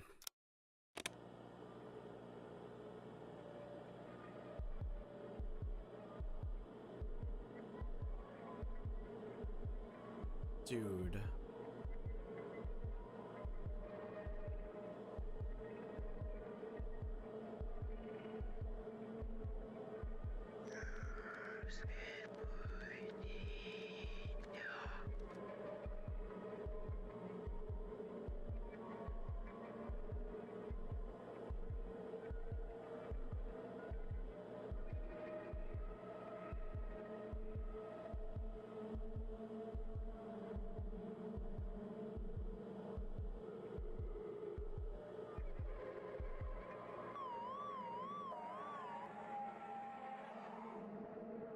Okay, so there was some reversed audio on that one too, which we'll go over now.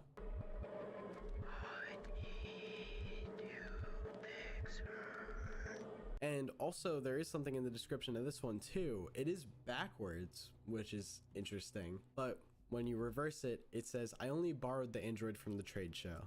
I'm going to return it to Pontiac Robotics from Sylvester. Brother, you did a lot more than borrow the android. I don't know how you're gonna return this thing back to Pontiac Robotics. You completely annihilated this thing. You're gonna have to rebuild. You might as well just get a new one. Like, just pay to build a new one. Again, my theory is that he works at Pontiac Robotics and he originally built Meg. Just build a new one and then give it back, because you cannot give back this one. This one is completely destroyed. This next video is apparently the Pontiac Robotics season finale. This tape was found with writing that read, "Burning the Android."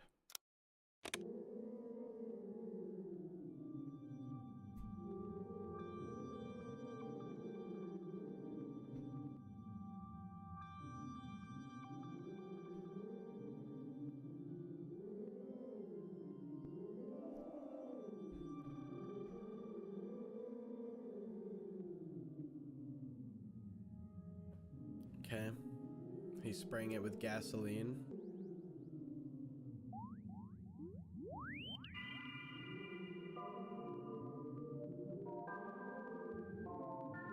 Seeing where she was at the start to where she is now is just insane.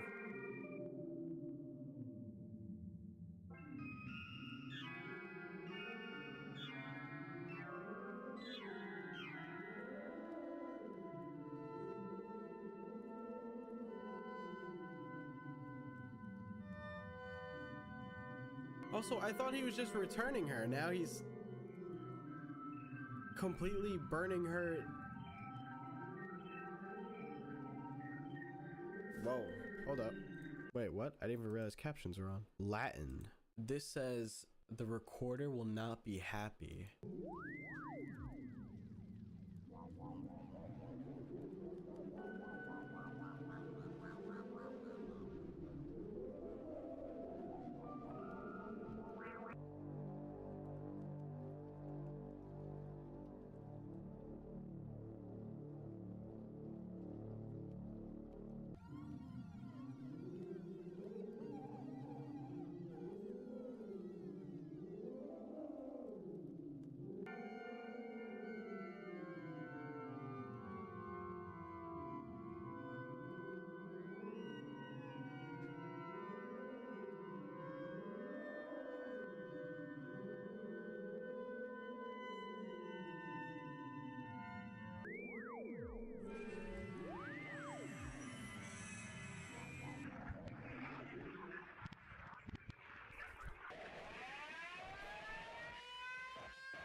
Okay, so pretty much I just watched 11 minutes of a robot burning. Nothing else really notable happened other than at the end, we do get a glimpse of like the scene from almost all the tapes, but without Meg there. It almost looks like every spot that all the tapes were filmed in was cleaned up like Meg never existed. And the only thing that survived of Meg, it looked like, was her foot. The guy just grabs the foot and kind of just throws it into the distance, and then the screen just fades to black. And there's a little bit of audio at the end there that I will play. The series is very interesting because it is very clearly a series. There is very clearly something deeper going on here that we still don't quite know yet. So my final thought on how everything went is this. There's this guy named Sylvester. He has a wife named Meg and a daughter named Sarah. He works at Utopia Orthodontists. At one point, he cheats on his wife with another worker that's there. His wife finds out. His wife, in a rageful reaction, maybe sets the house on fire, risking the life of him and his daughter. He ends up getting his daughter out, but at the cost of burns on his face and hands. And Meg does die in the fire. It says that she wasn't able to get the window open, so she couldn't escape, so she burns to death. Now, I think this incident causes Sylvester to lose his job because he's so burnt in the face and hands. I could imagine that maybe he loses his job just because of that. It might scare, you know, other patients he may have, so he loses his job and he becomes rageful. Now, this is the part that's a little confusing to me, is where the Meg animatronic actually comes in. Like, did Sylvester also work at Pontiac Robotics? We know that Pontiac Robotics makes the Meg android, and the Meg android is based on Sylvester's wife, Megan. It looks like her. Sarah knows it looks like her. And this robot was being shown off at a trade show, and Sylvester breaks in, steals the android, and brings it home, where he then takes out all of his anger on this android and abuses it. It does seem like Meg herself, like her soul or something, is attached to this android, because this android is able to speak, it's able to move on its own, and it's able to react to Sylvester. It even calls him out by name, throws things at him, and he keeps punishing it and claims that it was misbehaving. An interesting note is that at one point it misbehaves because it breaks a window. Is that a reference to how she couldn't get out of the window when the house actually went on fire? Beating this thing, destroying this thing, putting it in a closet, putting weights on it so that it can't move, covering its eyes and taping its mouth. And it seems at some point it gets so destroyed and he decides to burn it. And just as we watched in the finale, it literally burns to a crisp. There's nothing left except for a foot. And I think that's it. Except there is a bit more here that's kind of weird, and I might be misunderstanding. I think it can be implied that there's two people in most of these tapes, and I'm not talking about Sarah. It seems like there might be Sylvester and another person. A lot of times we see the camera moving around, and we also see Sylvester on screen with Meg, so maybe there's someone else holding the camera. It's also said in tape 14, who keeps fixing her? Who keeps fixing her? So maybe there's another person here that keeps fixing Meg and attempting to put her back together, and Sylvester just keeps destroying her over and over again. We also see somebody in tape 19 working on something in the room, and this could also be Sylvester, but it's a different kind of mask covering his face. Maybe that's a stretch, maybe not. Also, we know what Sylvester's voice sounds like in the early tapes, but it does seem like there is a second voice at times that sounds different than his, and it's not Meg's or Sarah's.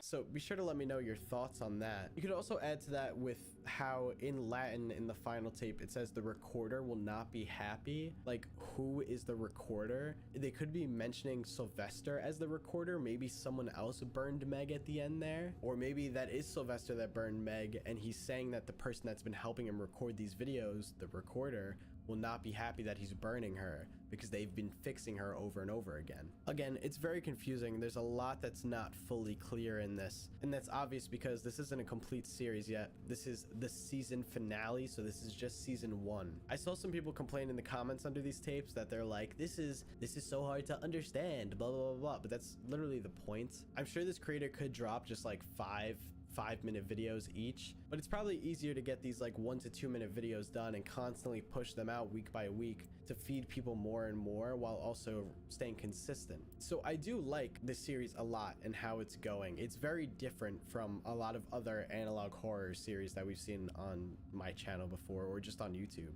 I like that 99% of it is basically just footage that was recorded. It creeps me out that someone actually has this android in their possession, or had if they actually did burn it in the last video there. Like, where did you get that? How did you make that from scratch?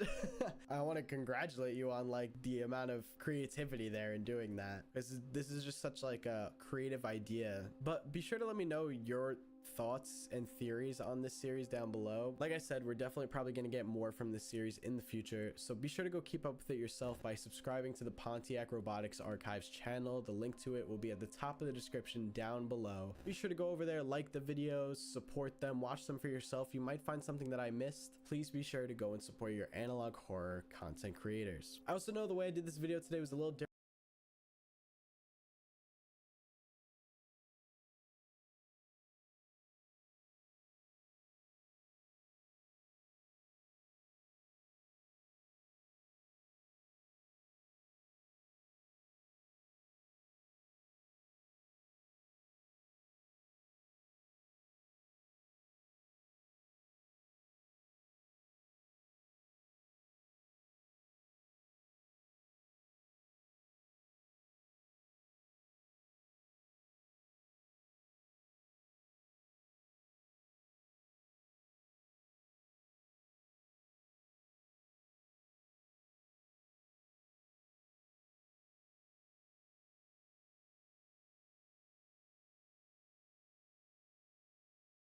So already Samsung has released quite a few new smartphones in 2024, and God knows I've reviewed most of them. Not many budget-friendly blowers so far, that is until the Galaxy A35 5G, which is just freshly launched here in Blighty.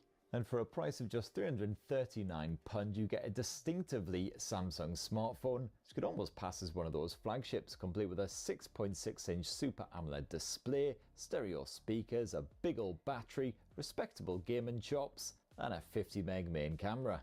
My SIM has been slipped inside of the A35 for a few days now, so what's it all about? Well, here's my review, and for more on the latest and greatest tech, please do subscribe and ding that notifications bell. Cheers! So design-wise, not much has really changed over this past year. The Galaxy A35 5G is yet another 6.6-incher, just like the old A34. Absolutely bugger all surprises when it comes to that design. The Galaxy A35 looks like a Samsung smartphone, looks like every other Samsung smartphone. It could practically pass as one of those wallet-draining S-series flagships, apart from little touches like you've got a plastic frame here. And also the bright and bold colour options for the A35. They look rather splendid, but they certainly don't scream premium. As you can see, I opted for the slightly dazzling lemony option, which is probably called like Awesome Citrus or something. Or Awesome What My Wii Looks Like After a Night Out on the Town. And of course the fact that you've got a glossy back means that it does get a wee bit smudgy and grimy at times. You'll definitely want to keep some sort of cleaning cloth handy if you can't stand muck. A few little complaints. The bezels surrounding that display are a wee bit chunky, so it's quite a full-sized smartphone, shall we say, and you've got those flat iPhone style edges which aren't the most comfortable to clutch. But in better news, you've got Gorilla Glass Victus Plus up front, which so far, touch wood, no scratches or scuffs anywhere on there, despite the fact I haven't exactly been treating this thing with much respect. And the Galaxy A35 is also IP67 water and dust resistant, so no worries if it gets very moist indeed, even takes the wee tumble into a sink or a bathtub, should be absolutely fine. And at this sort of price, that's still pretty rare, so yeah, great to see. Now when you want to play with your shiny new pocket rocket, well, you do have an in-display fingerprint sensor, although this does seem to take a while to react to your thumbs. Not the nippiest acting sensor in the world, but you do have face recognition to back that up as well, so you can just push that power button and eventually you'll again be into your desktops. If nothing else, it helps to build the suspense a wee bit. Oh, will I have any messages? Will I have any messages? No. And Samsung fans should know what to expect software-wise. Of course, it's Android 14 with Sammy's own One UI 6.1 launcher slapped on top. And I quite like the layout and the general visual aesthetics of One UI 6. What I'm not so keen on is the fact that Samsung has basically doubled up on all of those Google apps and services. So you've got 2 smart home apps, 2 web browsers, 2 health trackers, 2 smartphone assistants, the whole whack. Then you've got plenty of great stuff packed into One UI as well, the likes of the modes and routines, which can help to automate your life. And all that Samsung Knox security shenanigans to keep your smartphone safeguarded. Because you don't quite get the same fully featured One UI 6.1 experience here on the Galaxy A35 compared with those S-series flagship phones. So for instance, all that AI shenanigans that Samsung can't help but bang on about in every single advert, those are pretty much all missing in action here on the Galaxy A35. But hey, we do have a good bit of Bigsby. Whoopity f***ing do. I didn't understand that. That does not surprise me, Bigsby. I just adore how incessantly cheery she is as she basically tells you she's absolutely f***ing worthless. I didn't understand that. As for the storage, well, this starts at a meager 128 gigs, but you can upgrade to 256 for an extra 50 quid, which isn't atrocious. And the great news is the Galaxy A35 actually supports micro SD memory cards in that second SIM slot. Now you've also got yourself a good bit of eSIM support, which is great news if you're buggering off abroad just for a few days. Get yourself a bit of super cheap roaming action on the go via a bit of Holofly or Eralo or whatever. And as always, Samsung, bit of a geezer when it comes to guaranteed updates on its smartphones. So the Galaxy A35 comes with 4 OS updates and 5 years of security patching, which you won't get out of many other phones at this sort of price.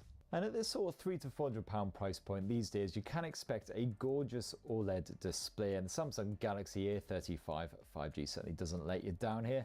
That 6.6-inch Super AMOLED is punchy, it's poppy, it's bright, it's crisp. You've got a full HD plus resolution, so your photos, your movies, your games and whatnot will all look nice and crisp.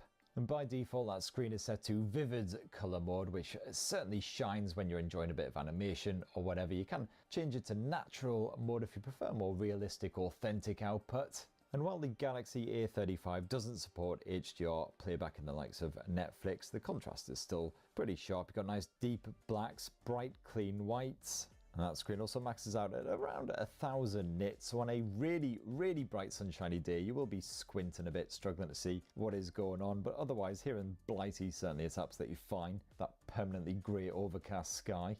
And the refresh rate maxes out at 120 Hz, so certainly zipping around that whole One UI experience feels as smooth as my bonce if you smothered it in lard. And the Galaxy A35 also boasts a stereo speaker output. Let's just bump up that volume, see what we're working with. Is Kiss Launcher, which sadly has bugger all to do with those mental glam rock pensioners. Sad. It's not the absolute loudest audio output in the world when you max it out, but the clarity remains strong and it's just about good enough to hear what is going on if you are working in a busy kitchen or something. It's also more than loud enough to annoy the piss out of everyone on your train carriage if you decide to watch Mrs. Brown's Boys without the use of headphones, which, by the way, if you do that, you absolutely suck. So now let's have a shufty at the performance, and Samsung has slapped its very own Exynos 1380 chipset into the Galaxy A35. It's getting on a wee bit, been found in a couple of other old Galaxy phones. I found that the everyday performance can be a little bit hit and miss. Usually, to be fair, it's perfectly fine. You know, apps, once you tap them, they load up reasonably quickly. You can have quite a lot of stuff open in the background, no worries. But occasionally, you know, you'll load up the camera app and you'll go to take a photo and it'll just be that little bit slow, just enough to just slightly piss you off. Which is one of the reasons my expectation levels were about scrotum level when I went into my gaming tests. But you know what? The Galaxy A35 actually handles the likes of Genshin Impact, quite a demanding Android title, pretty well. Even on the higher graphics settings, sure, the frame rate judded a fair bit here and there, but the game remained playable. There's only the occasional wee bit of shonkiness, and if you do keep the graphics on these sort of low to medium settings, you'll get a fairly fluid frame rate.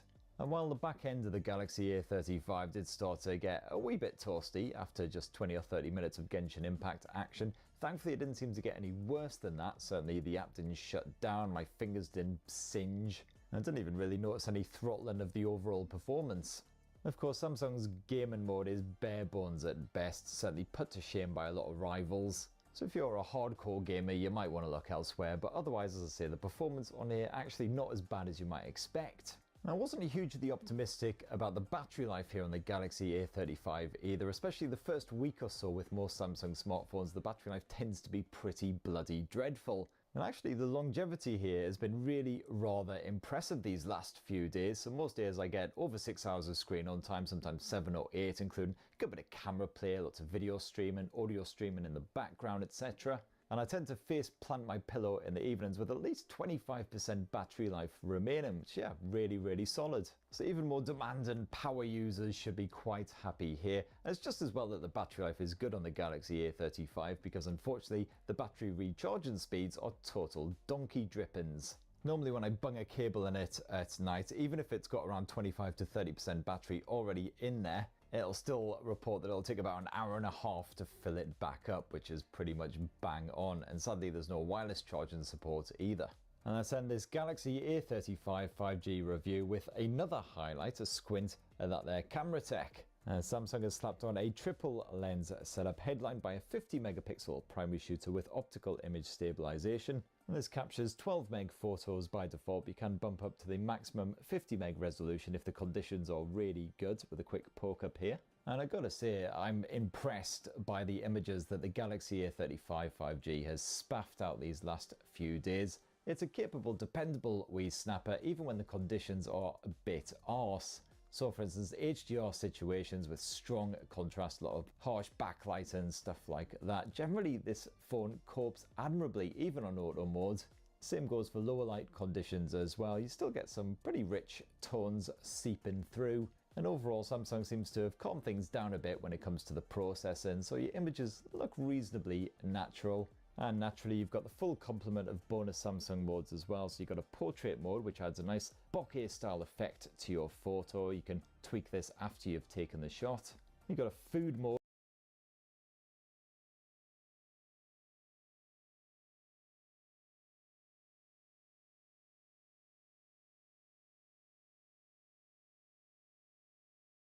Yo, what's up everybody? It's your boy Floss, back again with another video. And today we're going to take a look at the Sooty silicone phone back. Now you can pick these up online. I'll throw the link up in the description. The price for these, $40. All right, so let's get right into it. Now I seen these on Instagram and I had to have them. Here's the website, sooty.co. Silicone phone back. Okay, now like I said, $40. Comes in a bunch of different colors. Okay, so you got warm gray, you got poppy red, matte black, you got marine blue, and hunter green. Now available for a bunch of different iPhones. You got the 14 and the 15, all of the different series. Okay, but I'm going to show y'all the 15 Pro Max. Now this is a phone back, okay? Precision engineered, minimalistic design. Enhances rather than interferes with your MagSafe. Okay, so still MagSafe compatible. And these are for people who don't like phone cases. All right, this is a minimalistic design. All right, so let's check these out. First things first, shout out to White Shoes, back in the building. I love my white shoes. I love my white shoes. White shoes? My white shoes. Calm down. Okay, here we go. Now I'm going to keep this one short and sweet. Okay, so this is the Sooty silicone phone back. Let's check out some of the different colors. Okay. Now this is going to be black. Okay, simple presentation. A nice silicone phone back with the MagSafe compatibility. Let's see if this is MagSafe by itself. Look, that's MagSafe on it. Okay, by itself. So it definitely enhances your MagSafe. And we'll just slap it right on the back. Now let's get a little wipe down, because it is silicone. Get those cat hairs out of the way. Now check this out. Now you just got a jet black iPhone. Oh, this is sick. This is sick, and let's see. Let's try maximum flappage. This is not going to pop off. Let's do a little drop test. Right? Should I activate shoes? Oh, this is dope. This is dope. Minimalistic design, and of course, MagSafe compatible. Simple and effective tech right here. I love it. Let's check out some of the other colors, okay? So now we got the blue, marine blue. Okay.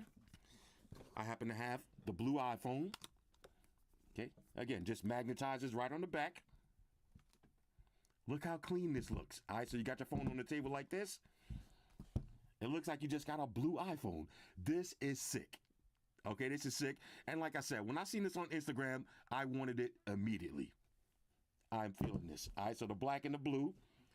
Let's try the gray for the titanium iPhone. Okay, now if you want to just rock your titanium iPhone, but you want some protection, okay, slaps right on the back. MagSafe. Everything works. Oh, this magnet is super strong, though. My little spin right there. Here's how the gray looks. Oh, this is fire right here. This is fire. And like I said, look, these ain't they're not gonna just pop off. I'm gonna try to land it on the side. You see? They're not gonna pop off. Pretty dope. Now let's see how hard it is to take these off. Oh, not hard at all. Giggity. Okay. Let's try the green. Okay. Minimalistic stuff. I like this. Just like that, now we got a green iPhone 15 Pro Max. With no extra thickness, no extra weight. This is tough. Now, I got one more. Let's take off the cool gray. Y'all know what's coming. I had to get the red. This is the one, when I seen it on Instagram, I was like, I must own this immediately. Here it is. Now I got the cherry red iPhone. This is what I've been waiting for. Minimalistic design, just a little branding right there. Okay, you could barely even see it. How dope is that? This is sick. Anyway, these are the black is tough too. Let's try one more. Matter of fact, if you got a black iPhone and you want to turn it into titanium, kind of has that look to it. I am feeling these. Anyway, these are the Sooty silicone, let me say that correctly. The Sooty silicone phone backs. $40 on these. You need that red. Okay, you need that red. This is tough. Anyway, hit me up in the comments. Let me know what y'all think about these. Shout out to everybody rocking with me on Facebook, Foursquare, Twitter, Google.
Shall we? Cheers, my friends. Pagman.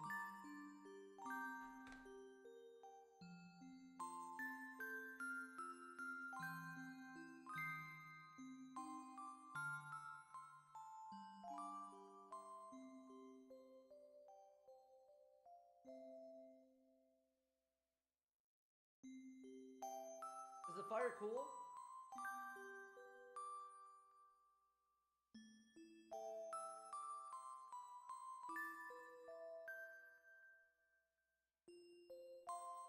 This song is so nice. Chat, shall we? Cheers, my friends.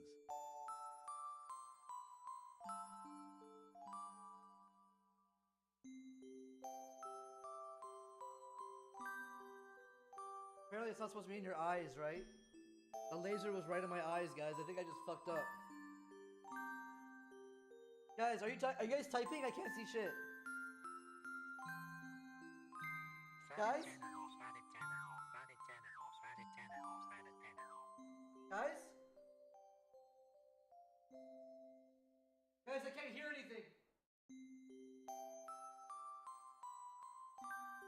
I'm an alien, Abba Bebo, Abba Bebo, Abba Bebo, Abba Bebo. I'm an alien, and I talk like this. I'm an alien, and I walk like this. Abba Bebo, Abba Bebo, Abba Bebo, Abba Bebo. Why would an alien talk like that? Why would an alien donate?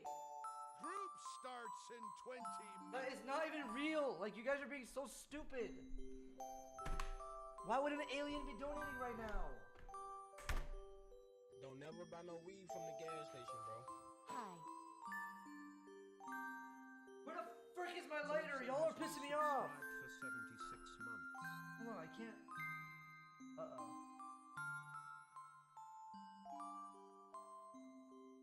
Shall I?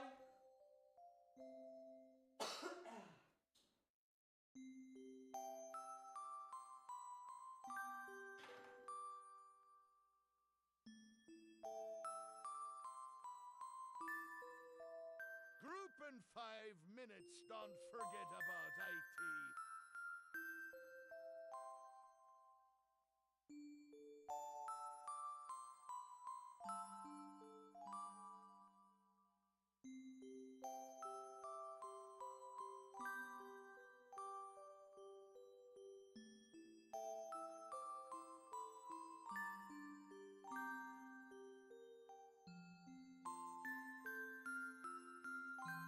Chat, you are Mr. Gay. Geeked up, playing Wii all day.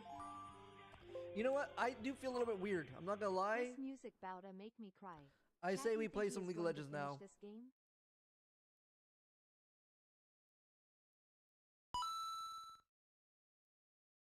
Right here. The League of Legends. It is officially time for my masturbation. I remember being a kid, and I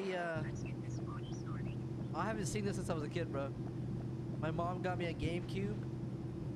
Dude, we had my mom got a GameCube and a PlayStation at the same time. Look at that! And I don't know where I was. I think I was in Lebanon. You know what? Welcome to the sun-drenched tropical paradise of Isle Delfino. No, we didn't have money We're so like that. pleased to welcome you to our beautiful home. She was just really Come enjoy a would spend natural money wonderland to which on we stuff added like that. The world's finest resort facilities, a spectacular amusement park, and succulent seafood.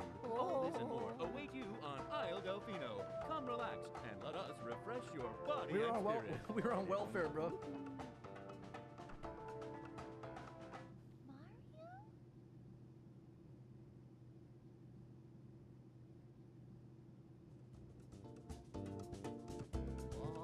That shadow.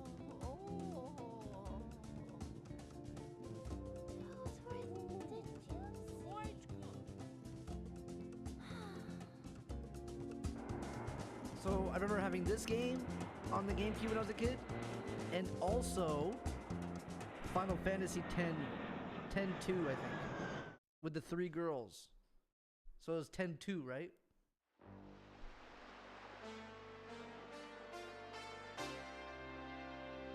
Super Mario Sunshine! Woohoo!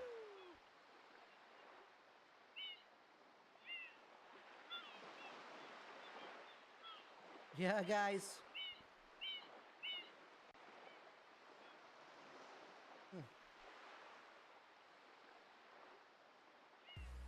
Thank you for 5 subscribers. Yeah.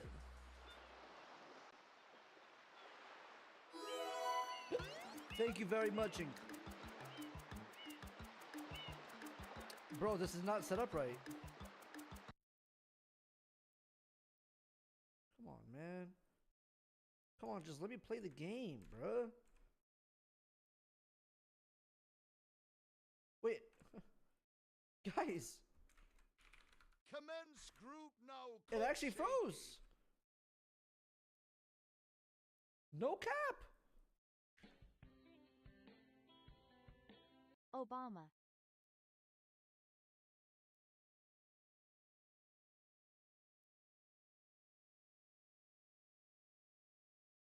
Dolphin's not even popping up, bro. Dolphin's not even in my task manager. It is now. Boom. What the frick?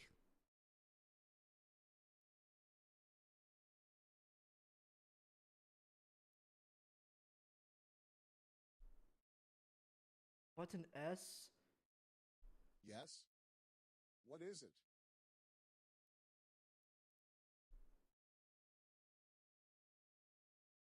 Well, look how fast I fucking set it up.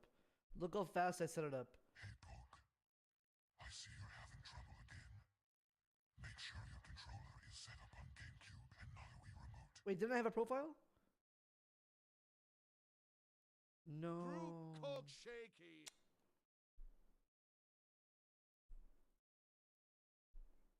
Because it's a different controller now. Now it's wirelesses. Now it's wirelesses.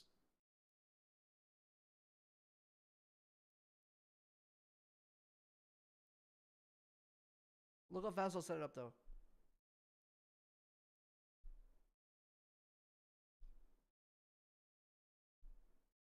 Holy fuck, he's crazy.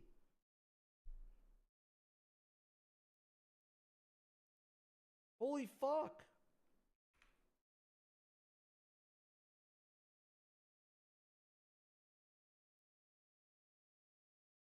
What? Why is there no rumble?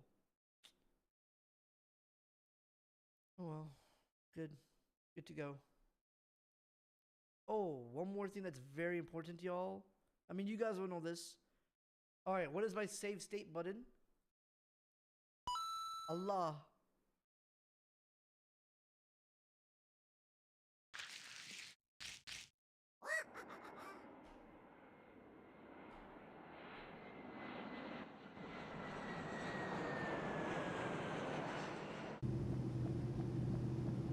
F5's not working.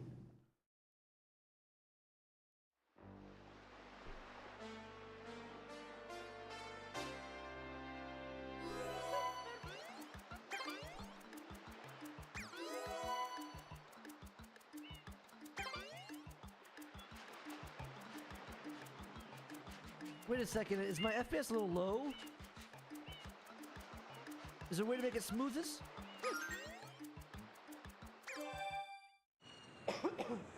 Best Mario game I have a tattoo of shrine sprites. You know when I was a kid, guys, I used to download sprites and edit them and put it in a game called Little Fighters and have my own fighters animations. Group has been extended 5.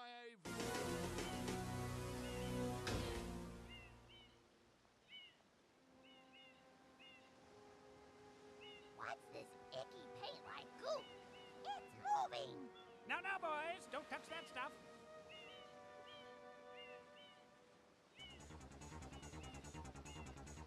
That's scary. Is it me or that was kind of scary?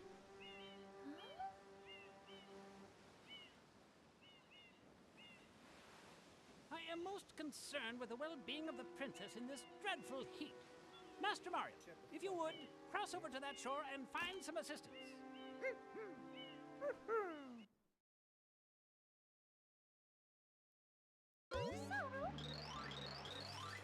Peach has lip fillers.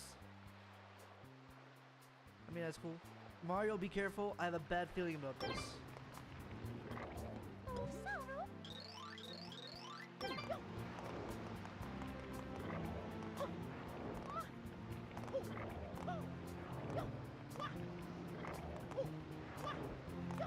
Okay, how do I save a state?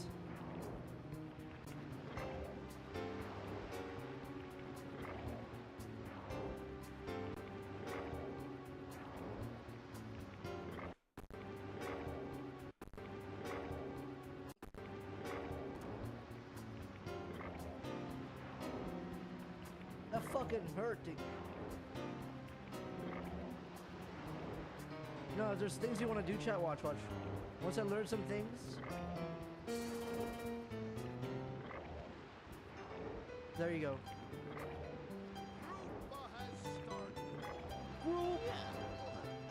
Save states. Okay, so shift is to save one and load is to save. I don't like that.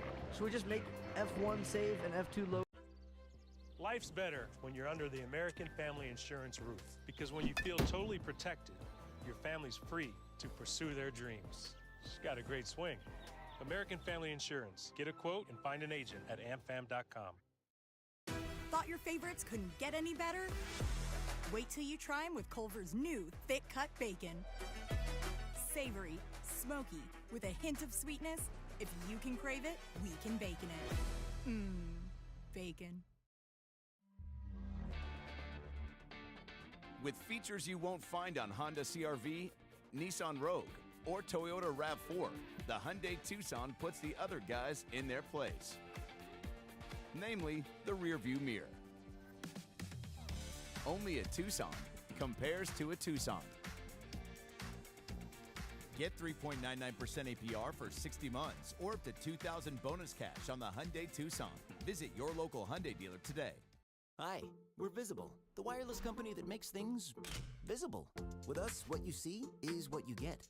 So a one-line plan with unlimited data, just $25 a month, taxes and fees included, means just that. All this with no hidden fees. And yep, it's all on one line. Because you shouldn't need to share a plan to save on one. It's all you.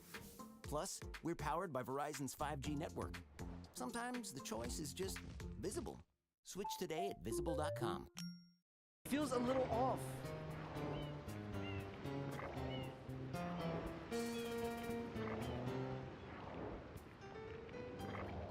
Okay, fine, you're right. I'll stop. I can't click.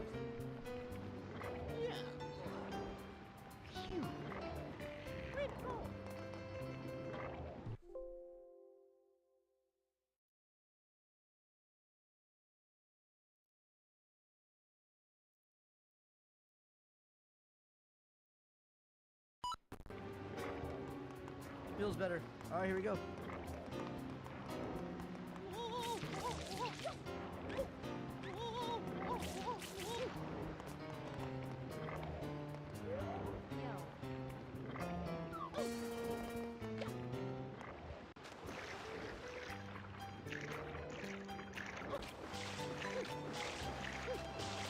I feel like it could be better.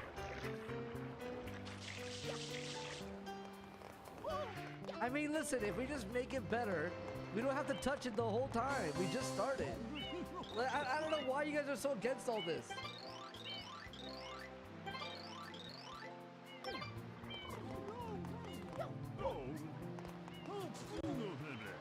Huh? Have we met somewhere before? I feel like I've seen you somewhere, and recently too. Bro, Rare was just better, bro. They had voice acting. Sorry.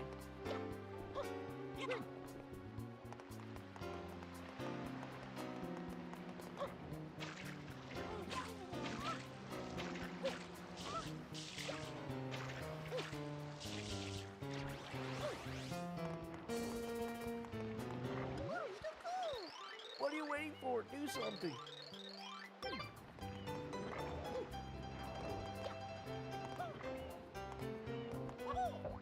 Oh.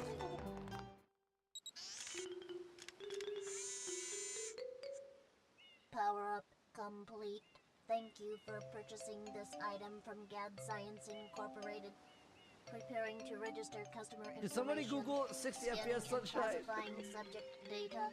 Wait, why is he checking out that for? Subject identified as Mario, resident of the Mushroom Kingdom. Data storage complete. I am Flood, a flash liquidizer ultra dowsing device. I hope to be of assistance. G-R-O-U-P. Proceeding with user instruction. Use the R button to shoot water from my tank. If you press the R button all the way down, you can stop and shoot. You can then use the Who played this control game? stick to aim in And any who didn't? direction. Press the X button to switch to the hover nozzle. You can then press the R button to hover in the air for a short time. If this tank is empty, no water can be sprayed. To refill tank, enter a body of water and press the R button.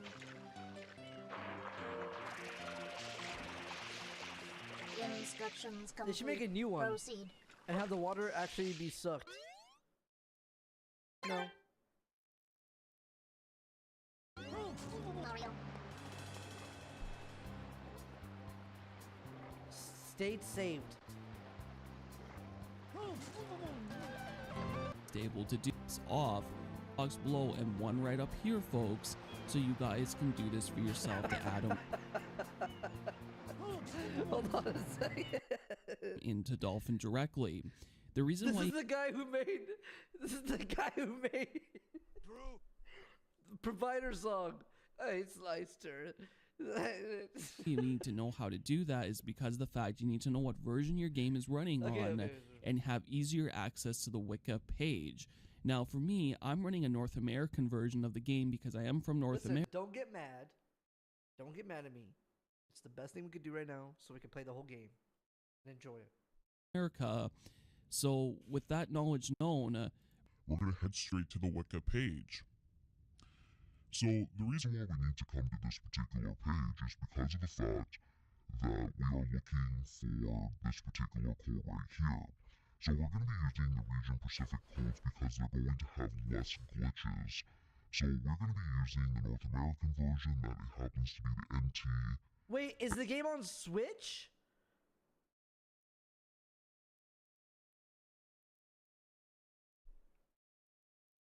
Am I in the wrong version? Yeah, Tasfra Allah. You can't buy it anymore. Oh, Nintendo. I have it actually. Okay, Wikipedia. Wait, what am I looking at? Does he link the whole thing? There you go.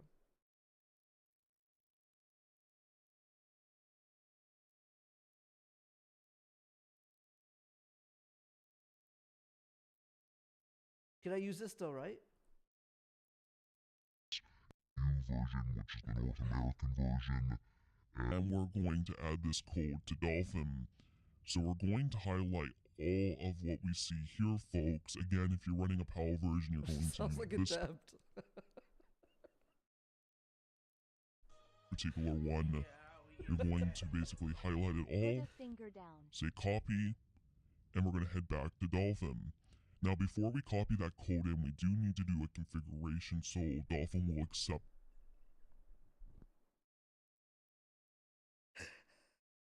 the cheat. So to be able to do that, you're going to say enable cheats. So if this is not checkmarked in your version of Dolphin, checkmark it. From this point on, what you're going to want to do is go to properties, and maybe I should explain that I have two versions, because I have one coming off an SSD, and one that's not. Hold on. Stop. Hold on, chill. Why can't I put the full... Double kick... I need to fucking shut up, man. Boom. Save the state. I got this, guys. Relax. Properties.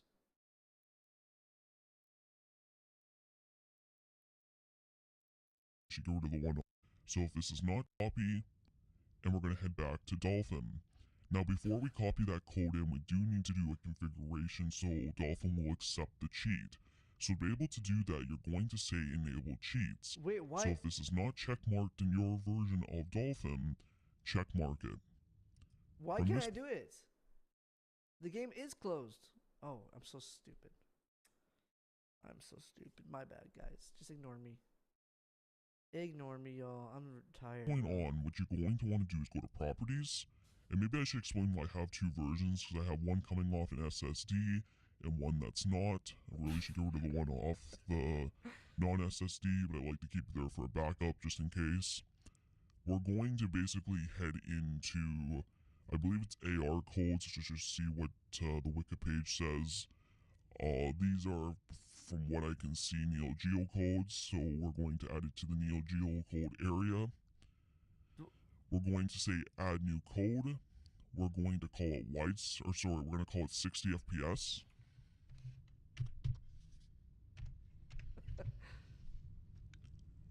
And for the code, we're going to go like this. We don't need this particular area up here, so we're going to delete it. And it should look like this. Wait, hold on. Why was his so short?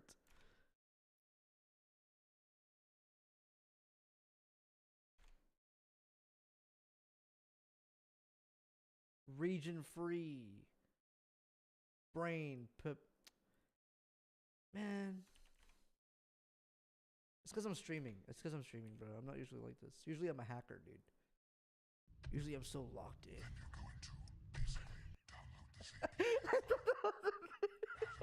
And it should look like this. We're going to hit save, and then we're going to toggle through this particular menu, and we should see that it's now on. But because I have two, because I've already added it once, I am to remove this particular one. Now we also want to add this falling star glitch fix to this particular version of the game. So once you cause the game to run at 60 FPS, you may get a weird particular glitch going on where there's like little falling stars. So what we're going to do, we're going to basically copy this code. We're going to come back to Dolphin. We're going to add a new code. We're going to paste this code and call it falling star glitch. And we're going to hit save. Now, again, I'm going to remove it because of the fact that I already have it. And these two alone should get the game to run at 60 FPS and fix that little glitch. Now, I said should for this particular falling star glitch because I've actually found adding this code doesn't actually fix the problem. There's a texture pack that will actually fix the problem altogether. So, I'll show you guys on how to add texture packs to Super Mario Sunshine in a later video. But I will leave you guys a link down the description box below to add the texture pack into the game. So it doesn't even fix it?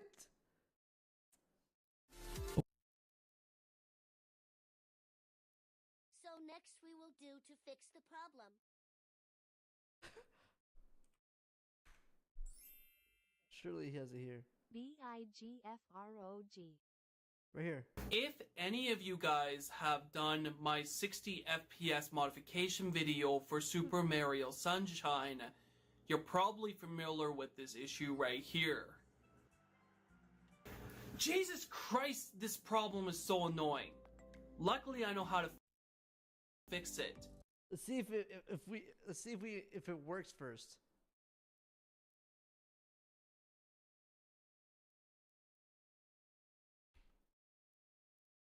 Oh!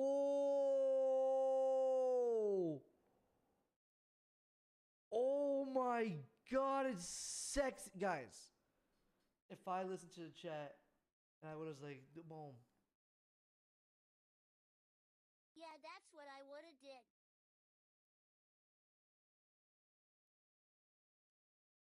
Oh, guys. Oh, it feels so good. Guys, it feels good. It feels good. Okay.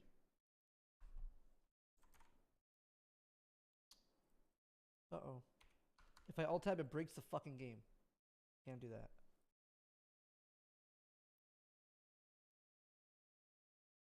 Ha, yeah, sure. Today on Help Tech, do you think we need the thingy though? I'm going to be teaching you guys on how to get rid of the falling star glitch. So what really infuriates me, that's been over 2 years, and they still have the falling star glitch that is used by Gecko Code fixes to fix the issue. And don't use the Gecko code for the star fix. It creates horrible camera angles and can cause the game to crash. Oh shit.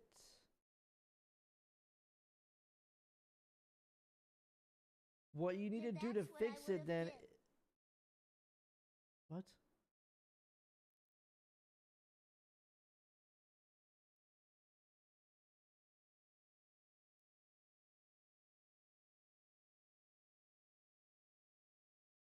What is this guy saying?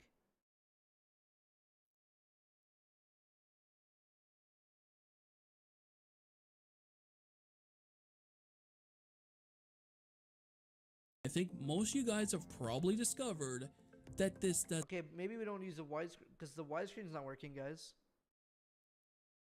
The widescreen's not working.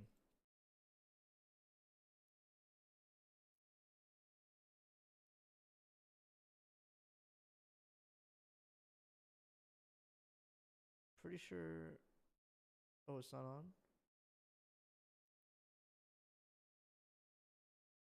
Widescreen hack.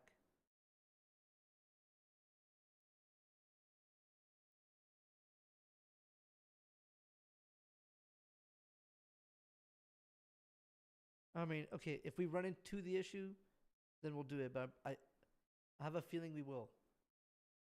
Turn that thing off. It's another.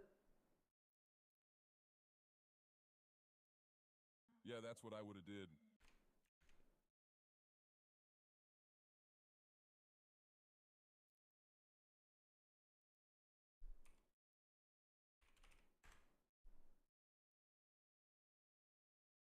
Boom.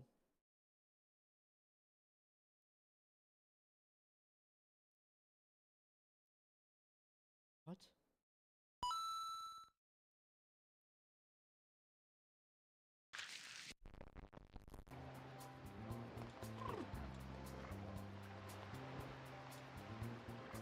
It's not hide though.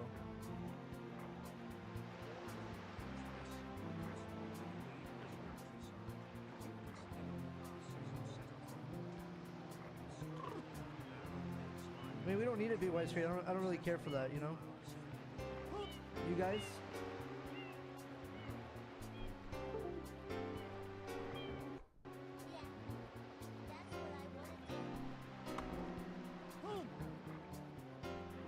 Hold on.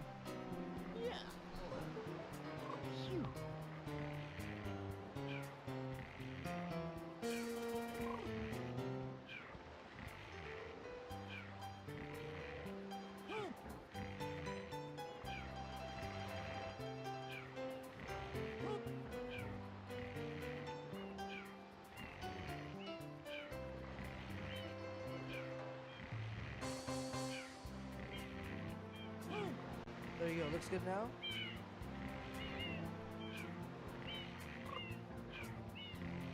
It should be aligned, right?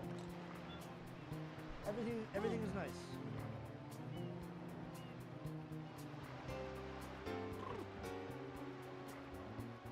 Oh.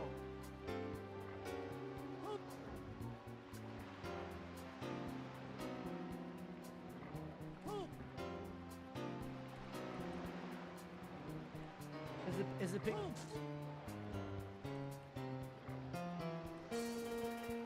Guys, I'm not kidding. I can't see. F11 gets rid of the black bar. This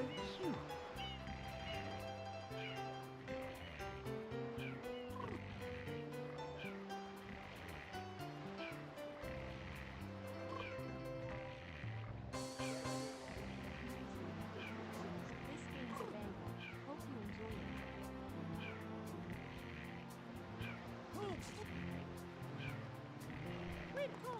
Guys, am I missing a pixel on the left? There's gonna be people pissed off and people with OCD might kill me.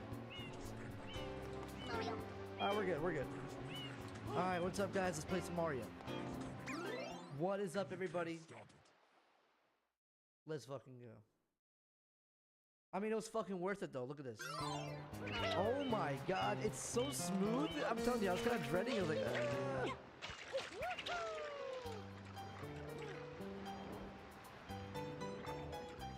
Oh shit.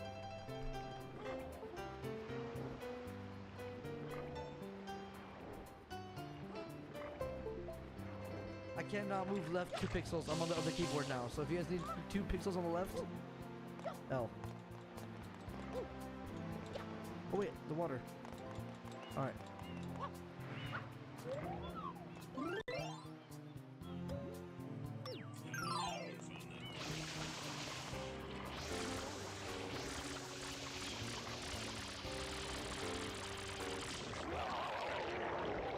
Screen tier? Alright, hold on. Don't worry. Don't worry. We can fix that. Where's VSync? Boom. Don't worry, guys. Uber Eats? Oh, okay.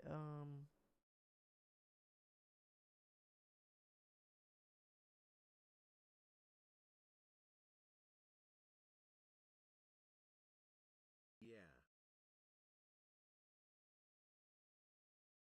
Should we do the VR hack and go for... I'm kidding. Alright, let's go.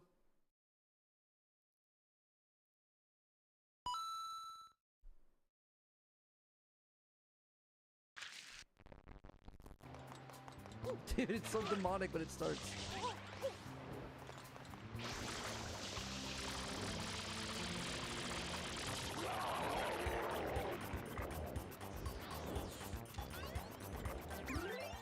Is the left pix? Is the left not perfect? Just.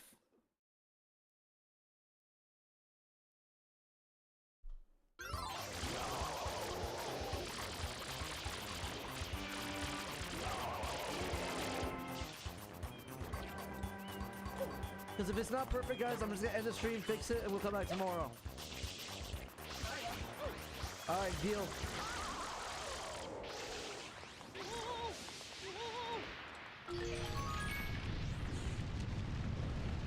Dude, we should play Wind Waker. No, I'm kidding. I think it's too slow. Wind Waker's goated though.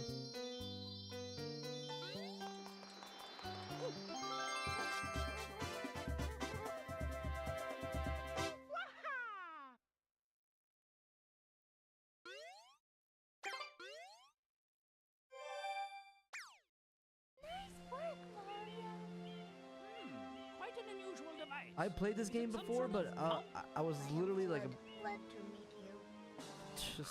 so young, maybe like 23. So like, I'm 58 now, so. What the fuck? I'm in jail. Court is now in session. As you are no doubt aware, someone has been senselessly defacing fair Isle Delfino using some paint-like substance. The accused is charged with polluting our beautiful home, and yes, endangering our very way of life. Indeed, how can one not be aware of what is going on? Wait for it. Though it is daytime in Delfino Plaza, our poor residents tremble beneath a veil of darkness. Expert shine scholars have determined that this darkness has arisen because all of our guardians, the shine sprites, have vanished from their gathering spot at the shine gate. The reason? It's quite obvious. This horrible graffiti is to blame.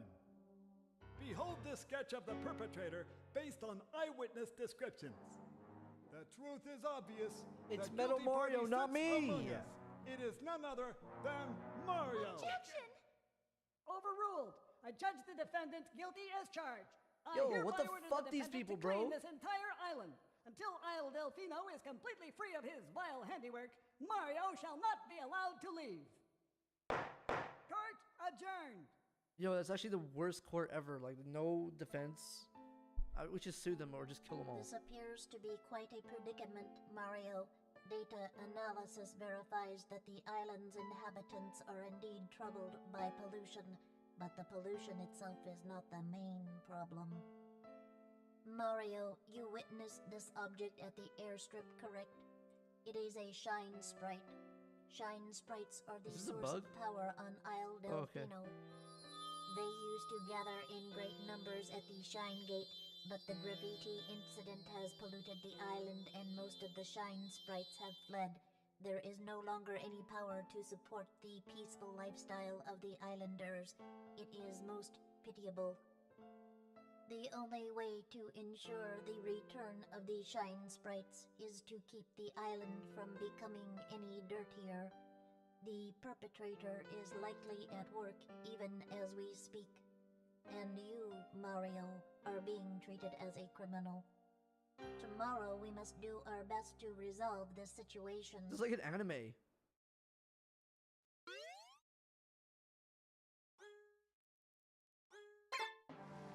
Go straight that way. You can't miss the mess now. Your first job's to get rid of all that ugliness. And remember, we'll be watching you, pal. We'll know if you start slacking off. Who said that?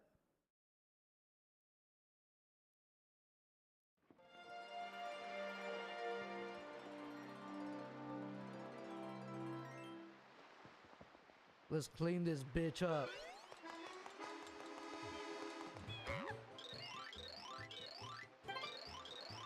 Princess is waiting for you up ahead. Is it supposed to look this dark? Or it's because the...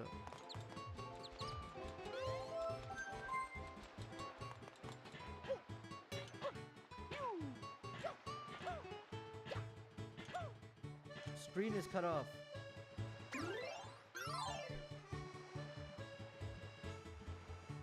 Wait, what the fuck? Why was it not cut? Wait, it just got widescreen now. Wait, what the?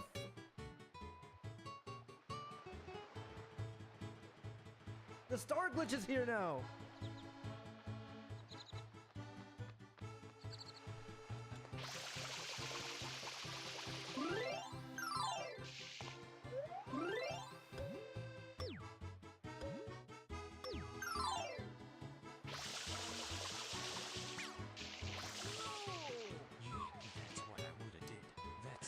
Do you guys want the?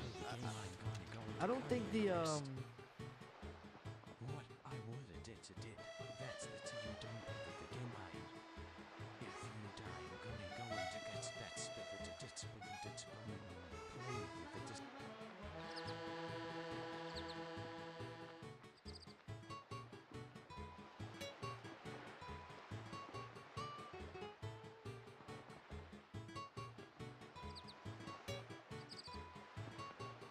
All right.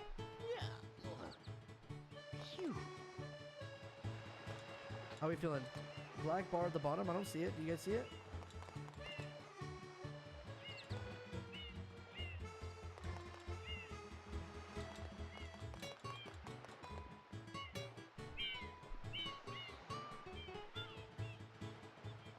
Oh, that's just the game. I can't do anything about that.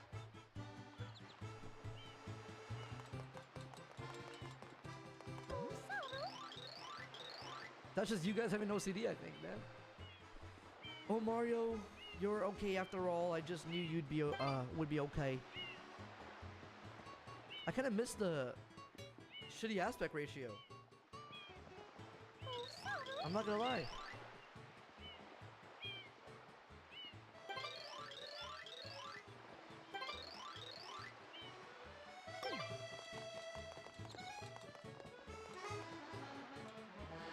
Yeah, you're right. It was a vibe. I'm going back to it. I saved. Don't worry. It was a vibe. Don't get mad. Oh my god.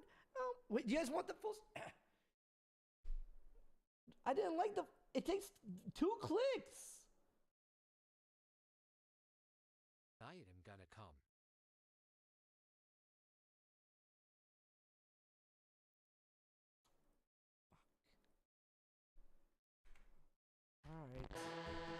Alright. I won't bitch. I'm playing you.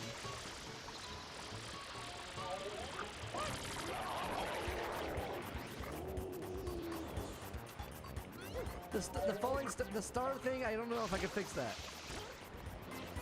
That guy's... Oh my god.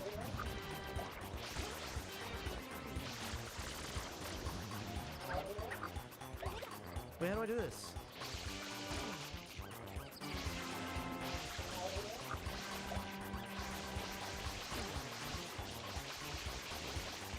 I'm not a bidet.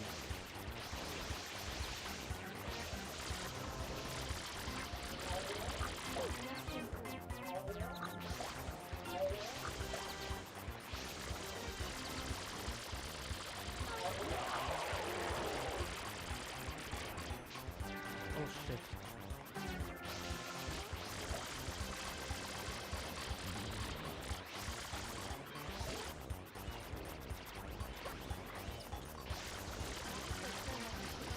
Am I supposed to do nothing? Oh.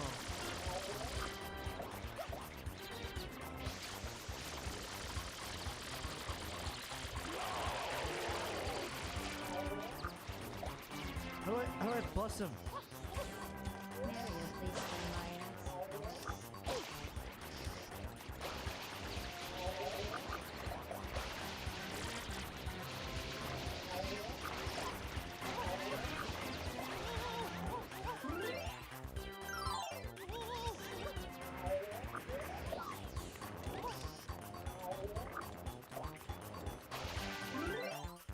Allah!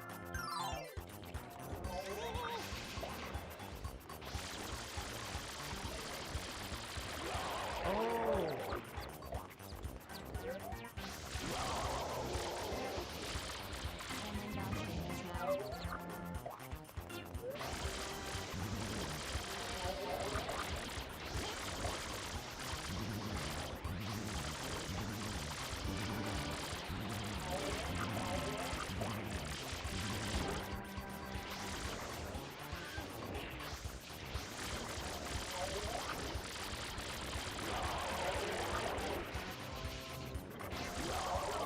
until he opens his mouth. Okay, now I'm the best gamer. I didn't think, you know, this game was that advanced. Like, I didn't think it was that advanced.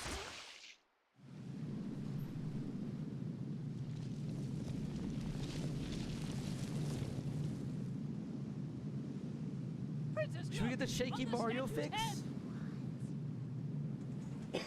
Oh shit. Mario?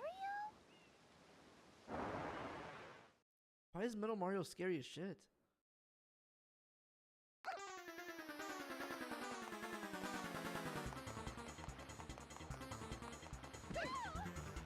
Is that blood everywhere?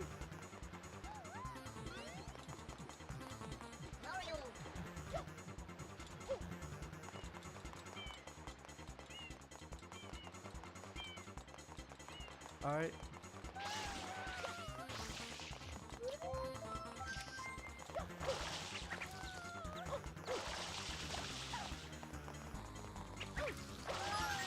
Do I have to clean it up? Because I ain't cleaning that shit up.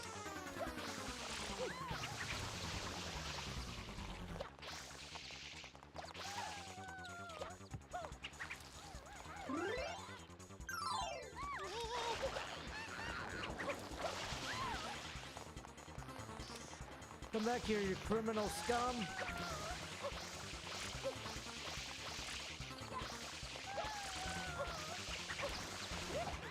I learned the tech.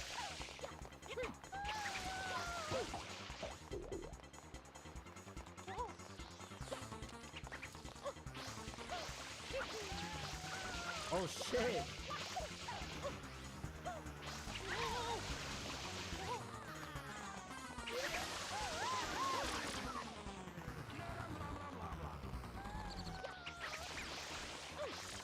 Look, I can jump, shoot. Perfect. Overwatch, Overwatch, Overwatch. Not fair. Completely unfair. You shouldn't be allowed to use tools like that.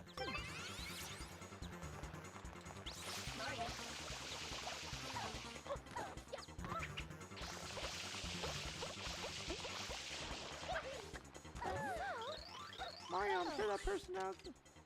So I'm positive he's responsible for all this chasing. Are you serious? Why the fuck were you an option?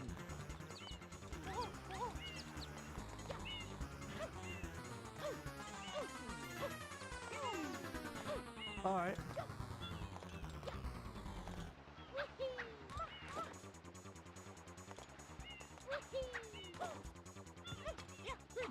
Bro, my tech is crazy. Wait, where'd he go? Oh, hey.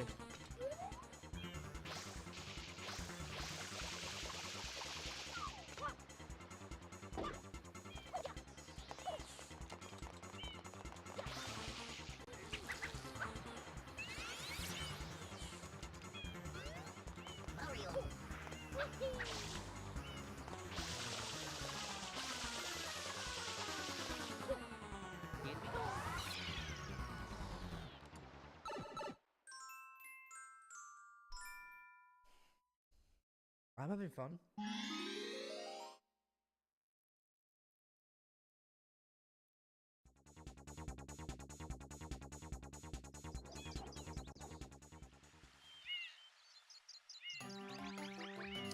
The widescreen fix is just...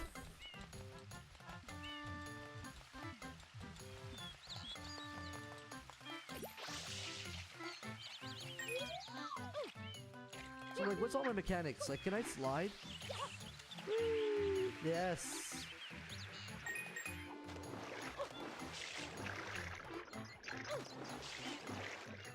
Bro, this game is goated.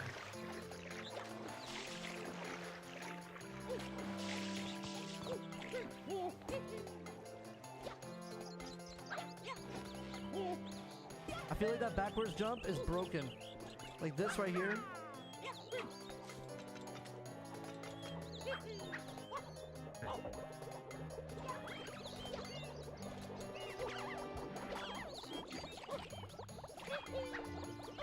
Did I do this? Oh. We love that.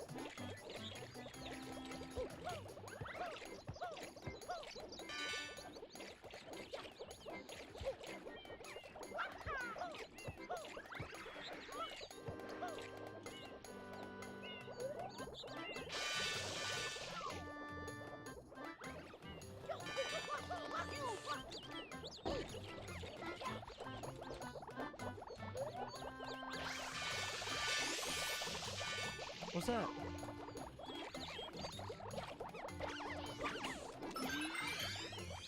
Oh, shut on.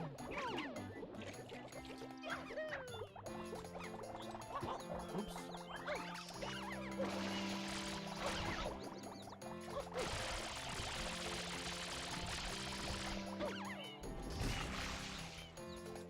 Press X.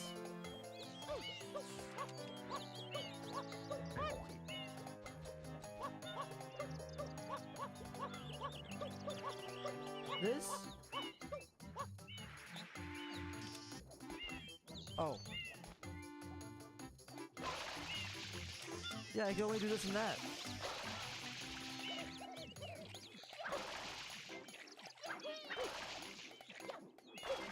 Is there like guns tech?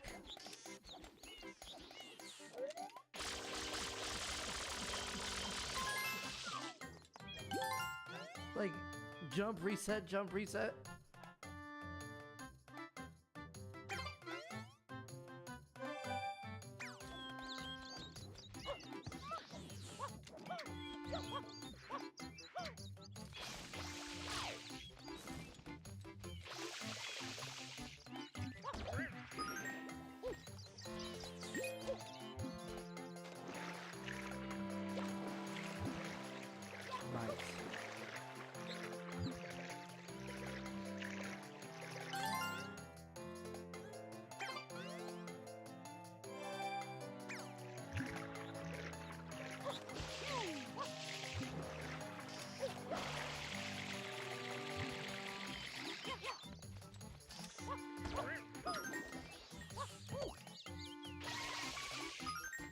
Mate.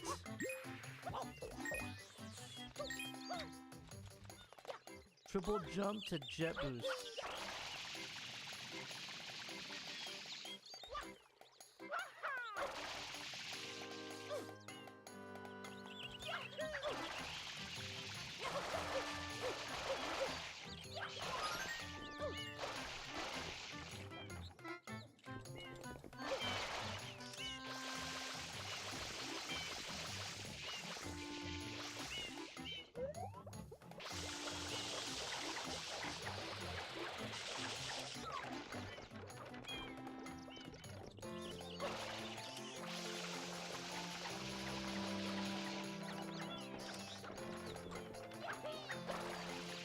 Pog.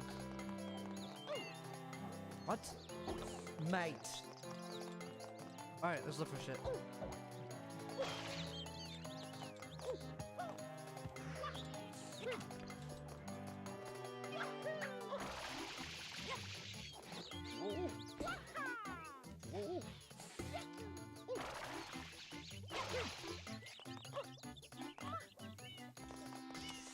I'm out of water already.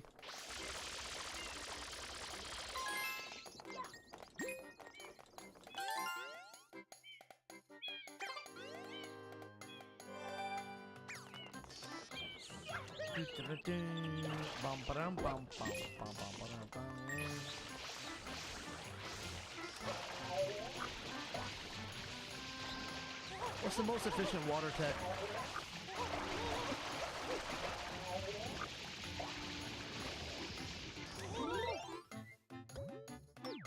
Oops.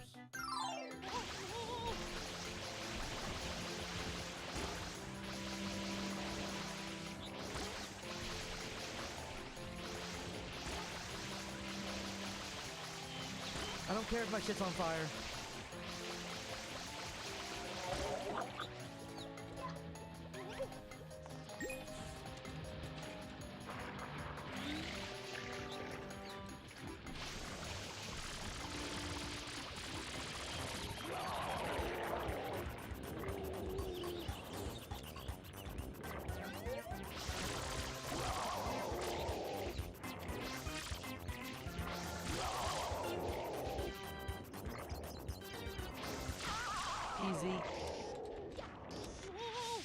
Now do the spin move.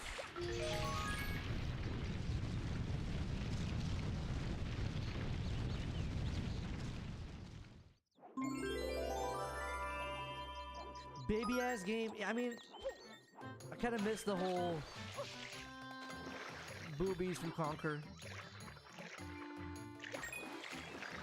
Nintendo should just say fuck it and make an adult Mario.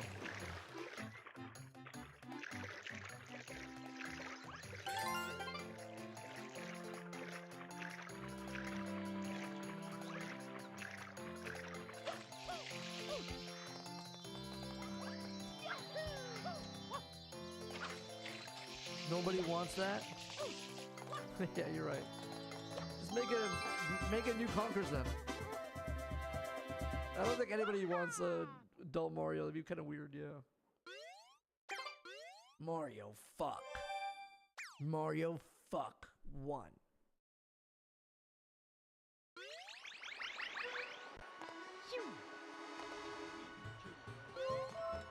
Should I go back in there? Thanks for playing some of my childhood games recently.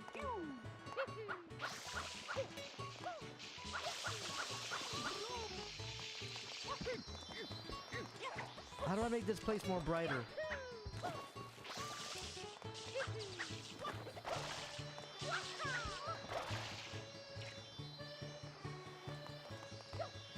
Later.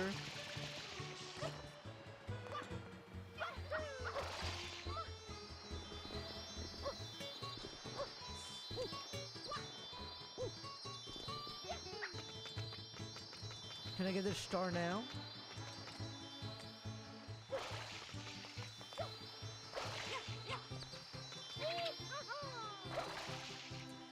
Why did I do that?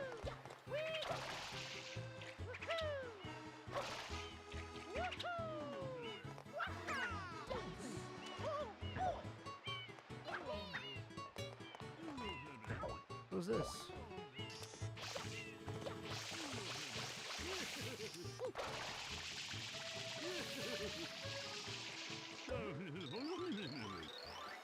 These repairs are really rough, I'm telling you. It'll be a while. Alright.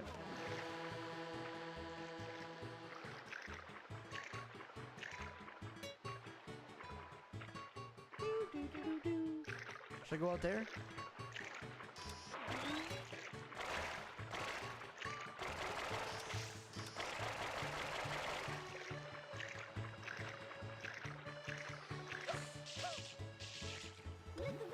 Hello, you want to work for me and do for a little bit? I'd love for you to bring me some fruit. I'm craving some coconuts. Bring me 3. Just bring the fruit and put it in this basket, bitch.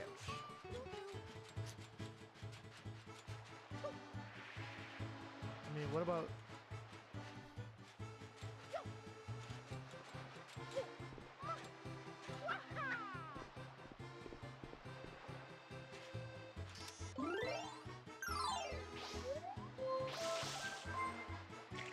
What?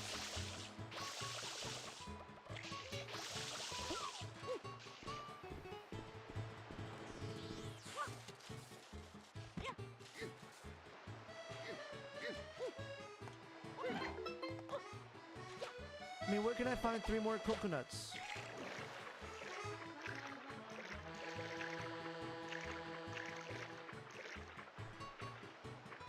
Apartments.com has helped millions of renters find their places, and they all have a special place in my heart, which is why I keep a picture of each and every one of them in my wallet. Oh, holy cats. Apartments.com, the place to find a place. Ooh. When you're with Amex, you can use the app to seamlessly split purchases with other Venmo or PayPal users and get paid back directly to your card as a statement credit. That's the powerful backing of American Express. Jake from State Farm? I feel like I'm the only person on the planet who still plays Witch's Broom. Oh, you think so? Guess who edits the Witchy Wiki? Your Mystical Khakis 15? Yeah, that's me. Hey, whatever game you play, State Farm supports you. And we're not the only ones.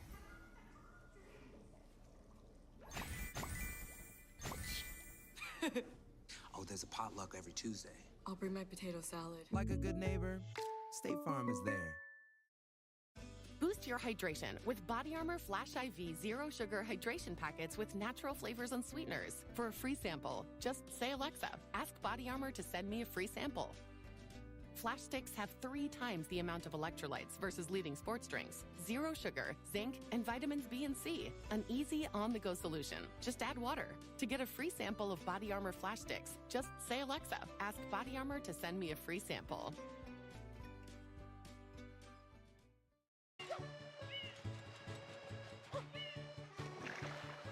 Mario. 2001. So from 2020 to 2024, which we're at right now, chat, have we gotten the same difference between Conquer to Sunshine?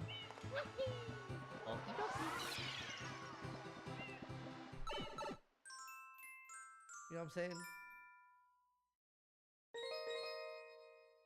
It feels like a gigantic leap. Leap.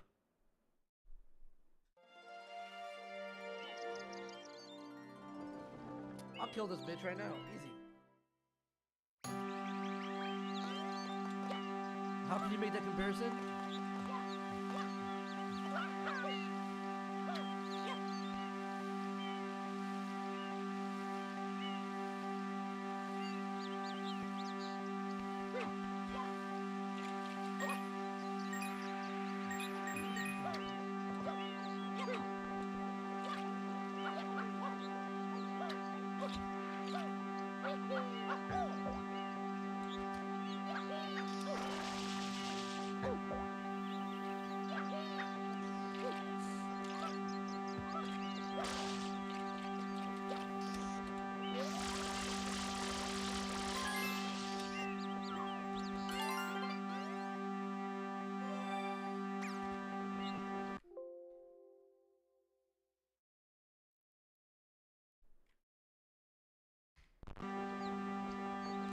We in this bitch forever.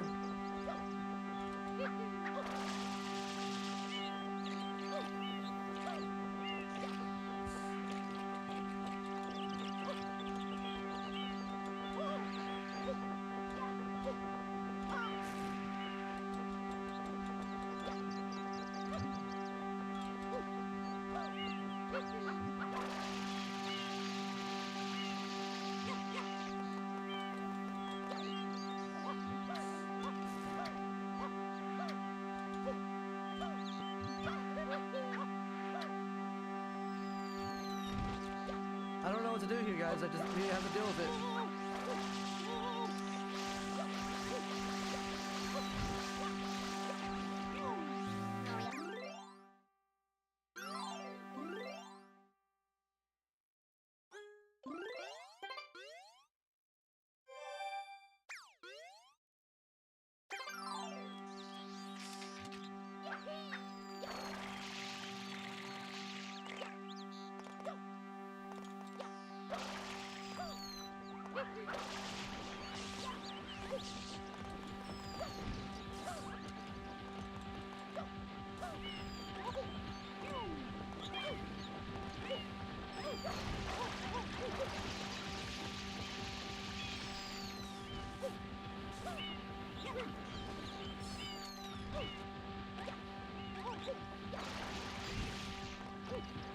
I'm tripping balls right now.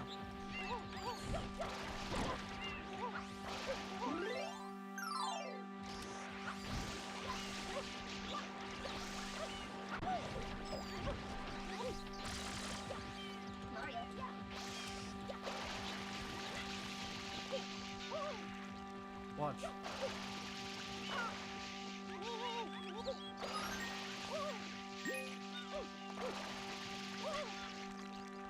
Okay, I'm throwing.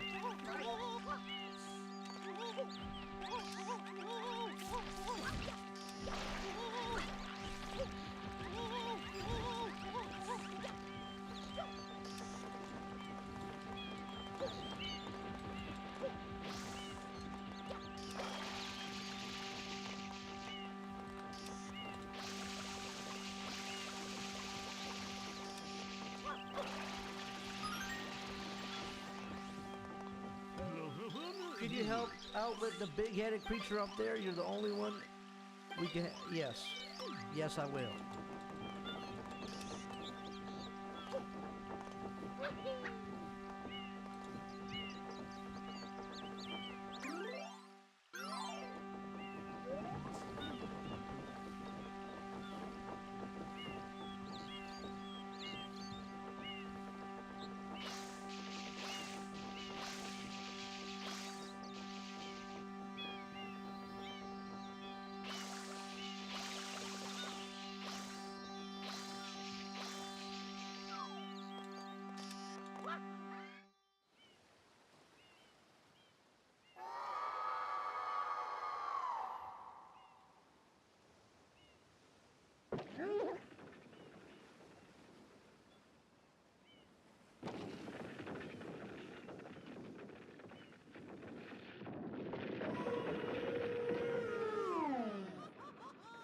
Oh shit. No way.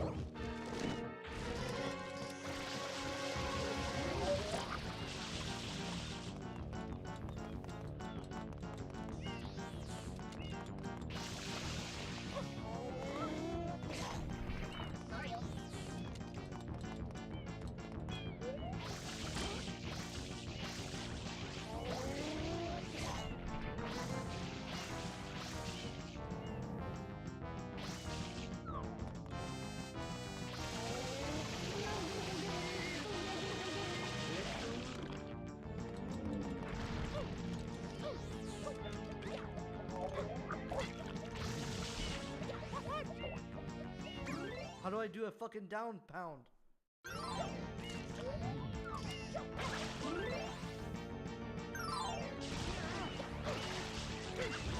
Ah.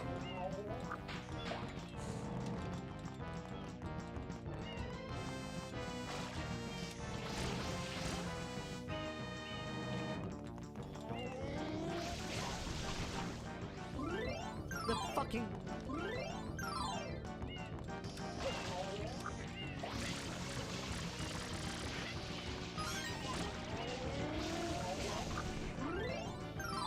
I hate that button!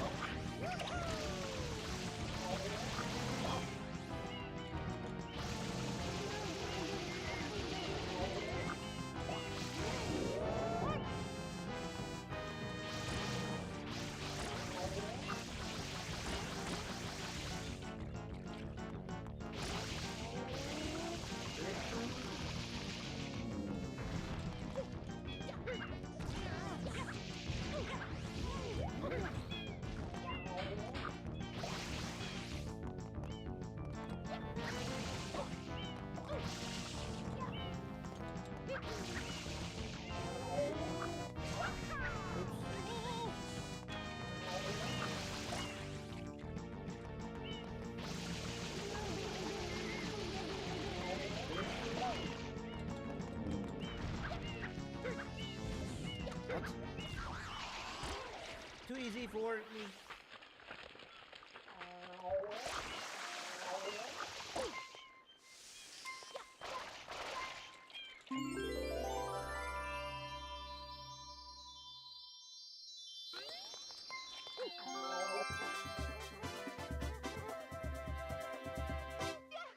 Yahoo!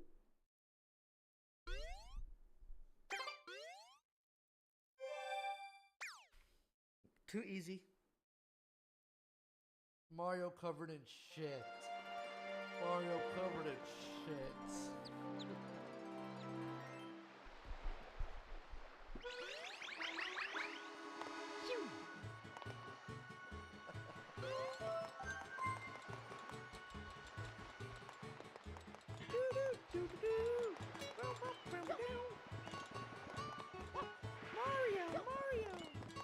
Mario?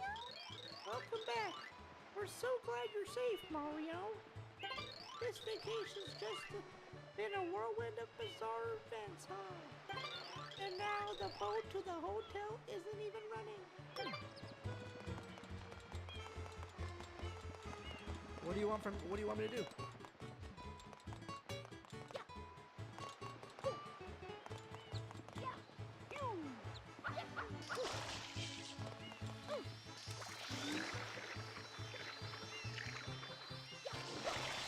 Wait, next star in the same hole?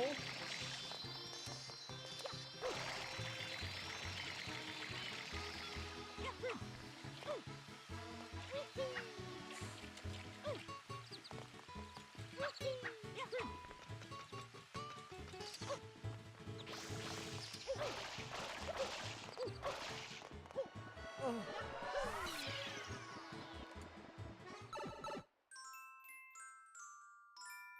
The hillside cave secrets.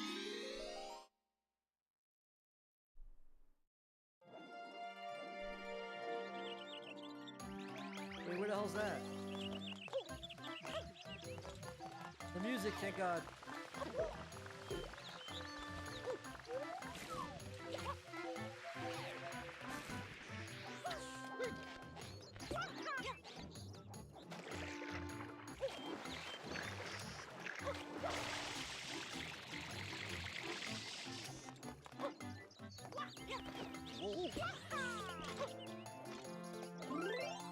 I pressed that button one more fucking time.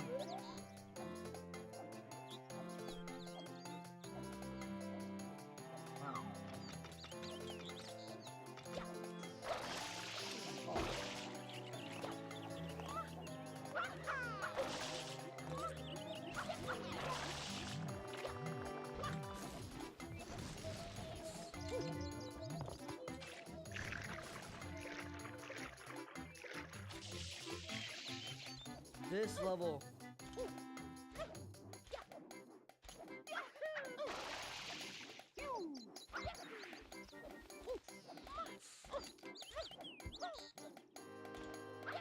Watch this.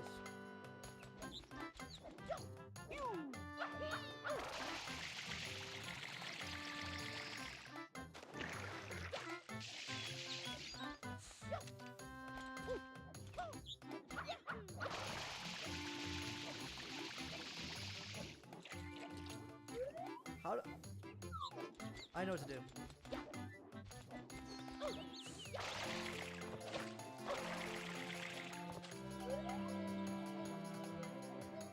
Over there.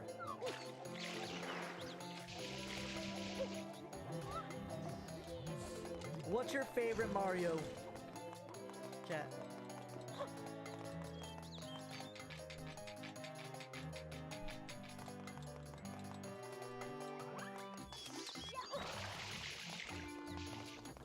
Oh, it's that way.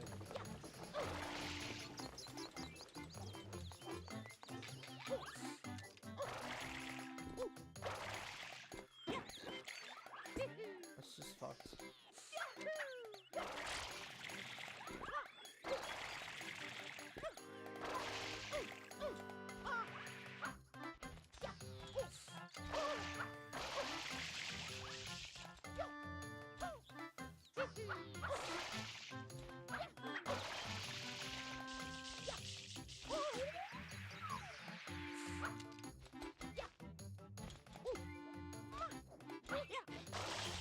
Whoa.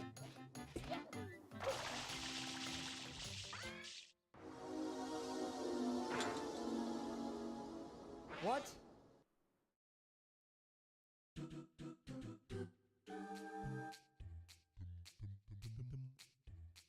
Oh, easy, first try. Literally made for toddlers.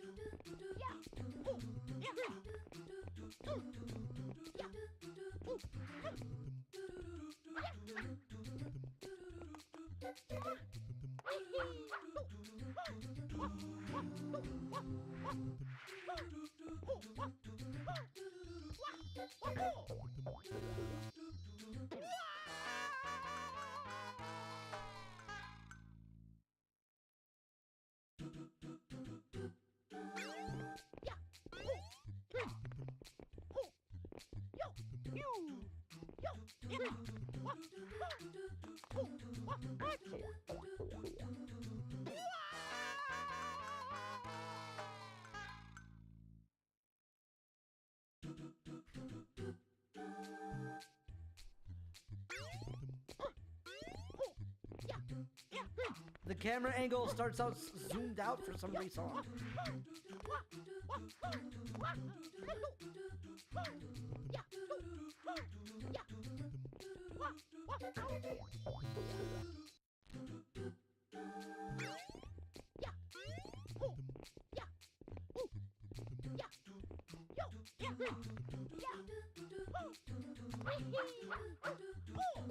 What happened?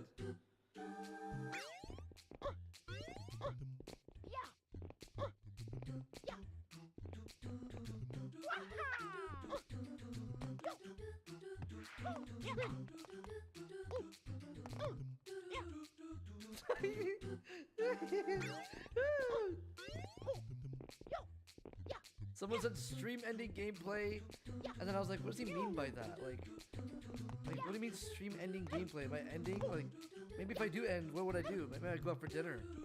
Ooh, going out for dinner sounds like a great idea, actually. No cap. Is GD down to go down for dinner? Then I died.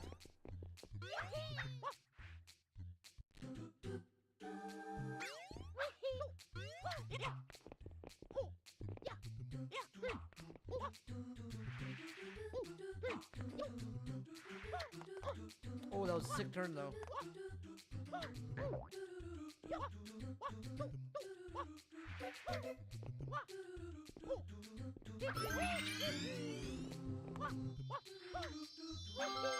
I would do these levels all day, man.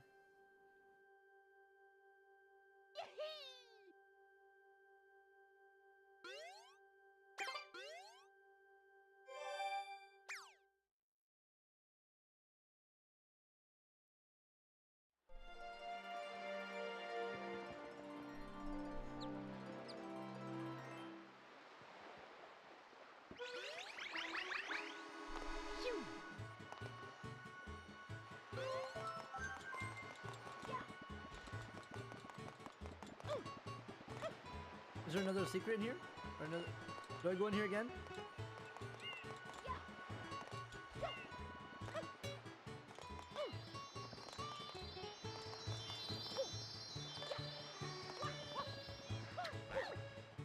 Sorry, Toad.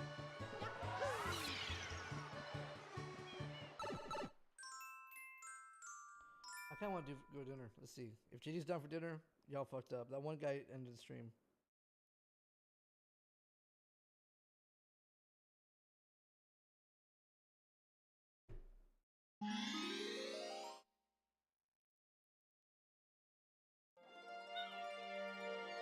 It would be nice. It would be nice to get some dinner out. I'm craving a nice steak. What do you guys think about that?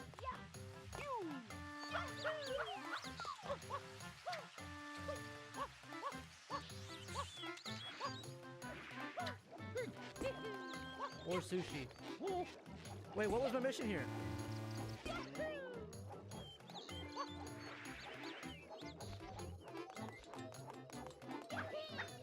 Y'all guys fucked up. Let me see if I'm gonna go. Y'all fucked me up.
America.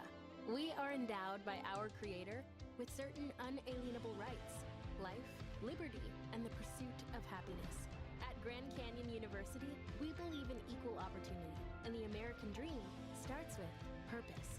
To serve others in ways that promote human flourishing and create a ripple effect of transformation for generations to come. Find your purpose at Grand Canyon University. Private, Christian, affordable. Visit gcu.edu.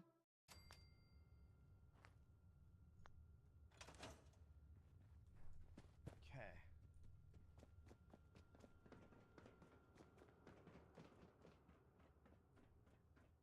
Okay, so then we go. Okay. These streams are like balanced impacts.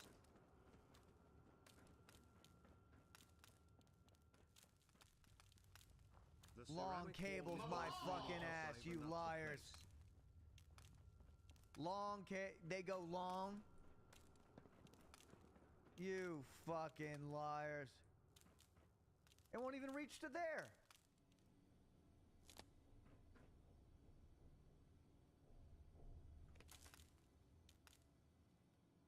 It doesn't clip, guys. That's not gonna work. Oh my god. Fuck my life up.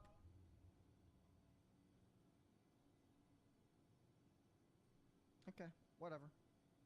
I'll just get over it. Stop complaining. Am I annoyed? Yeah, you bet your ass I'm fucking annoyed.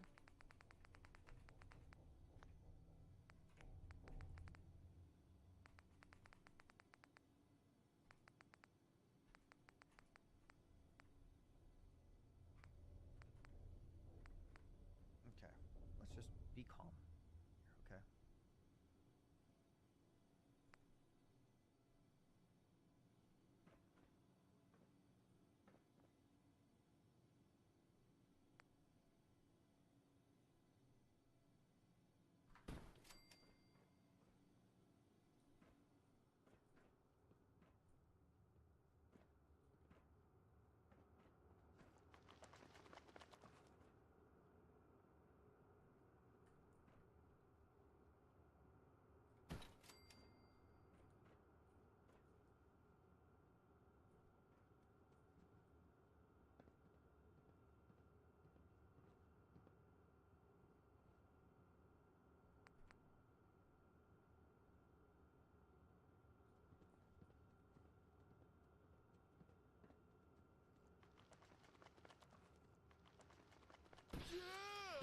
Shut the fuck up.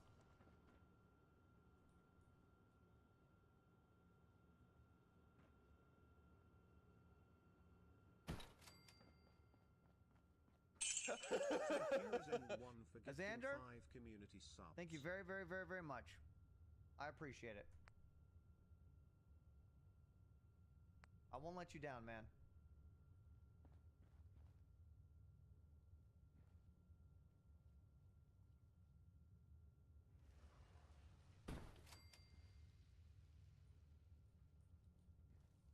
Fuck it.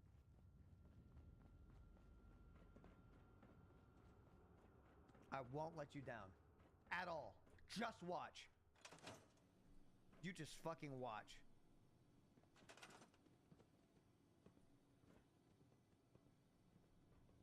Well, can we get back on, well.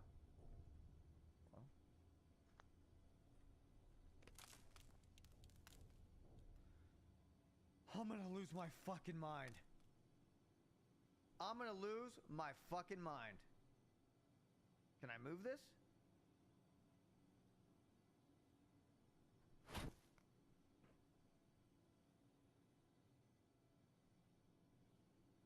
I'm gonna lose my fucking mind, and that's it. I'm gonna lose my goddamn fucking mind.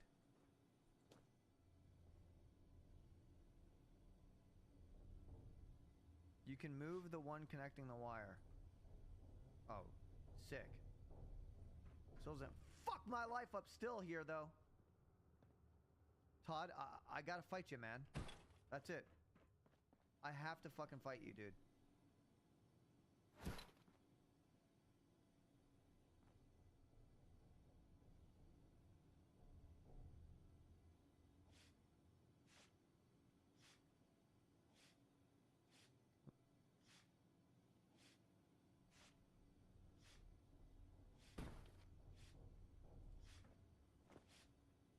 What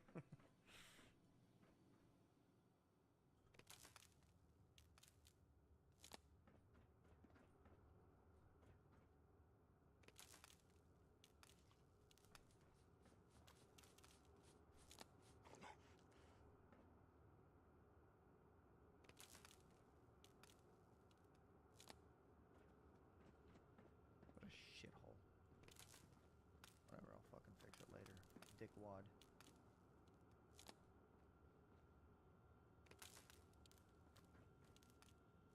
Sure reminds me of Rust.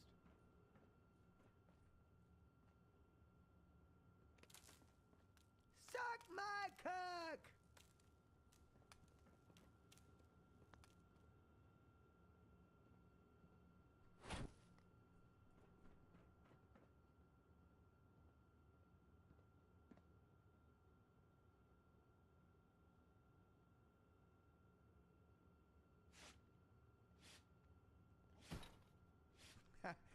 Who gives a fuck if it looks like shit? I'll fix it fucking later.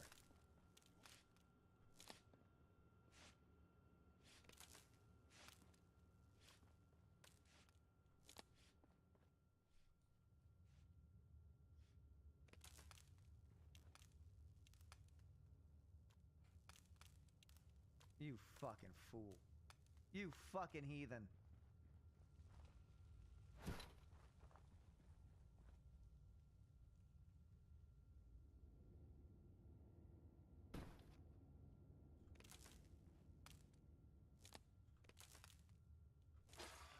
It's working!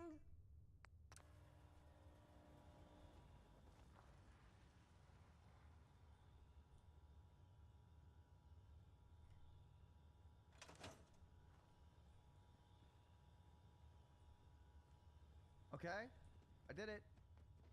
Now what, bitches?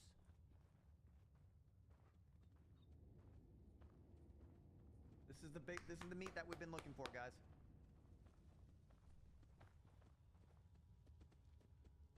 That power cycle really gets your heart beating. Now you can build a big tower and Really, connect it really around. beating. Oh, perfect. I can divide it. I kind of see what you mean now. Okay. Falling stars glitch. It's on the top of my screen right now.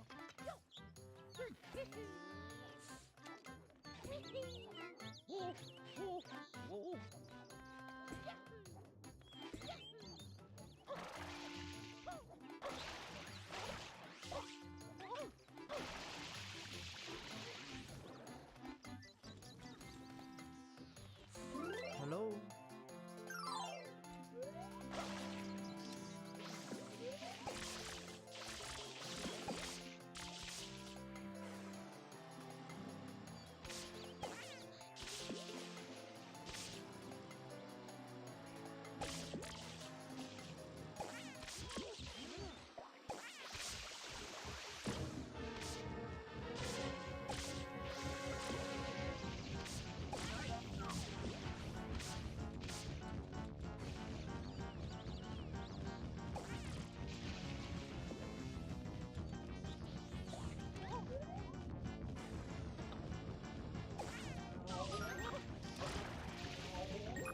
What the hell is he doing?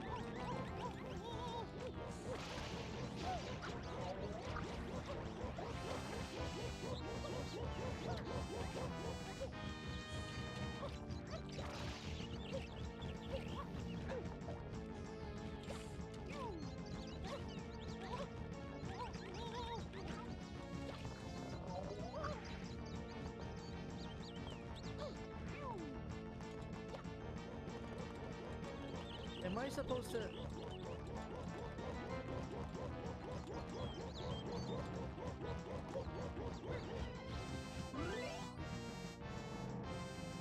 I don't know.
I don't know what the hell I'm supposed to do, I'll be honest.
Fuck. What?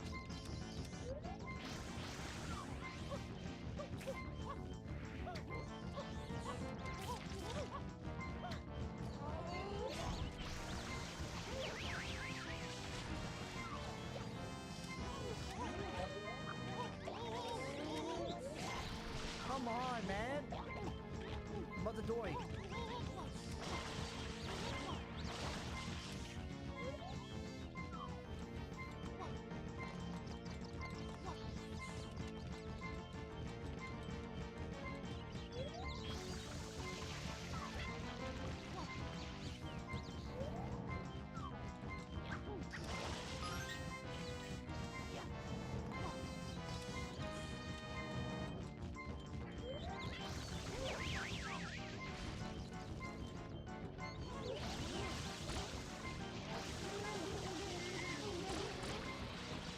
I had to, man.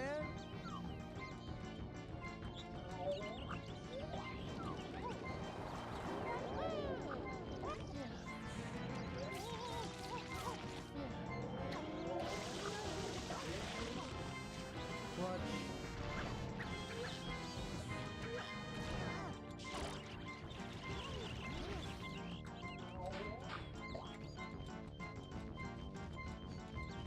How do I eel?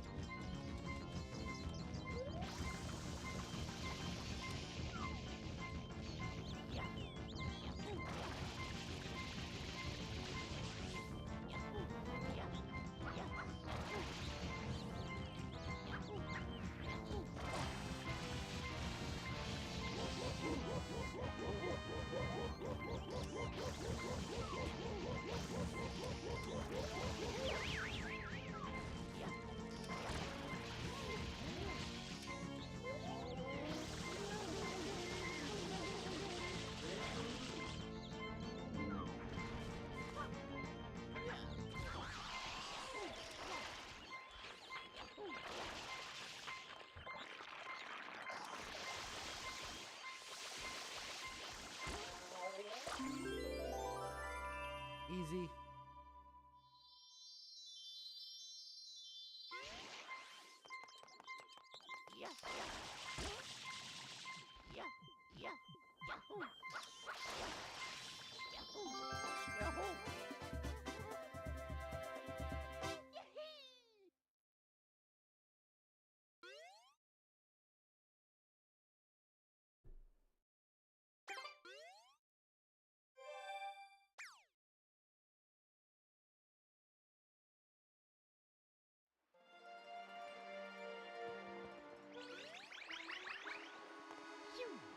Kind of cool, because it's something different and it can be done.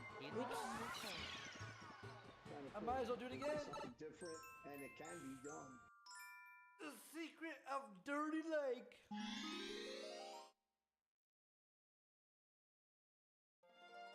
Yeah, that's what I would have did.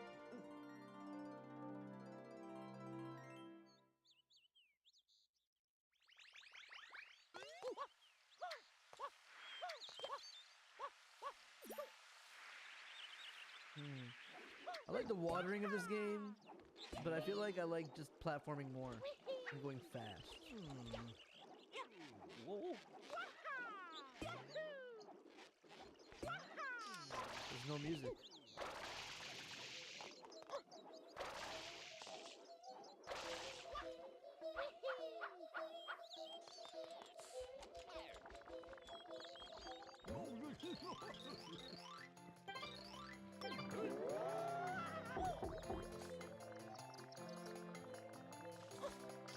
Music's back.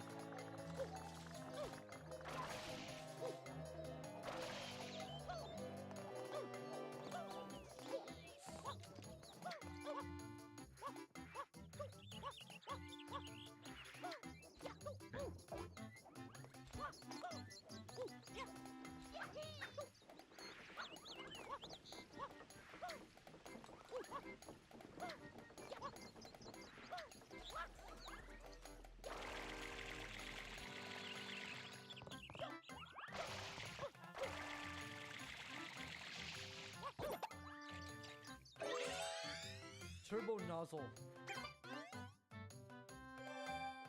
Mario.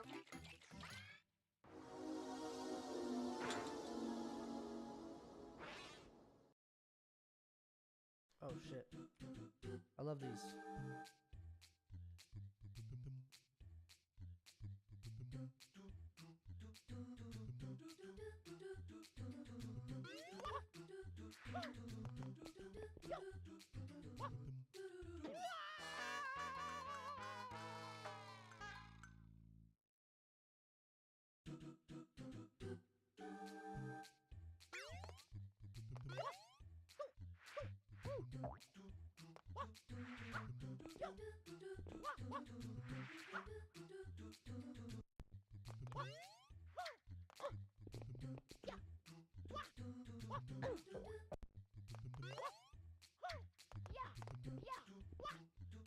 Whoa.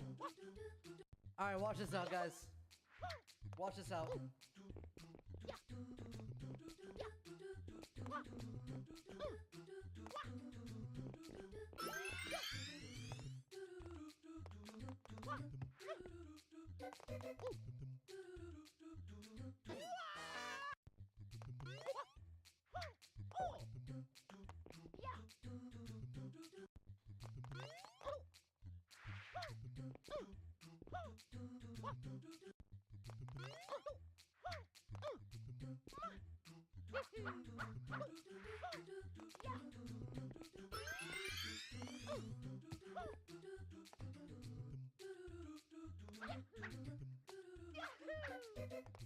Oh.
Turn up. Wahoo.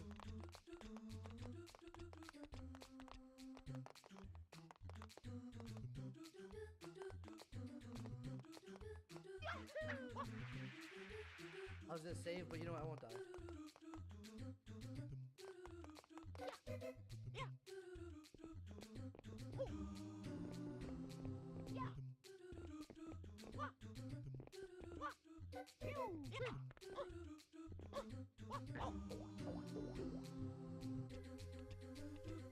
Yeah.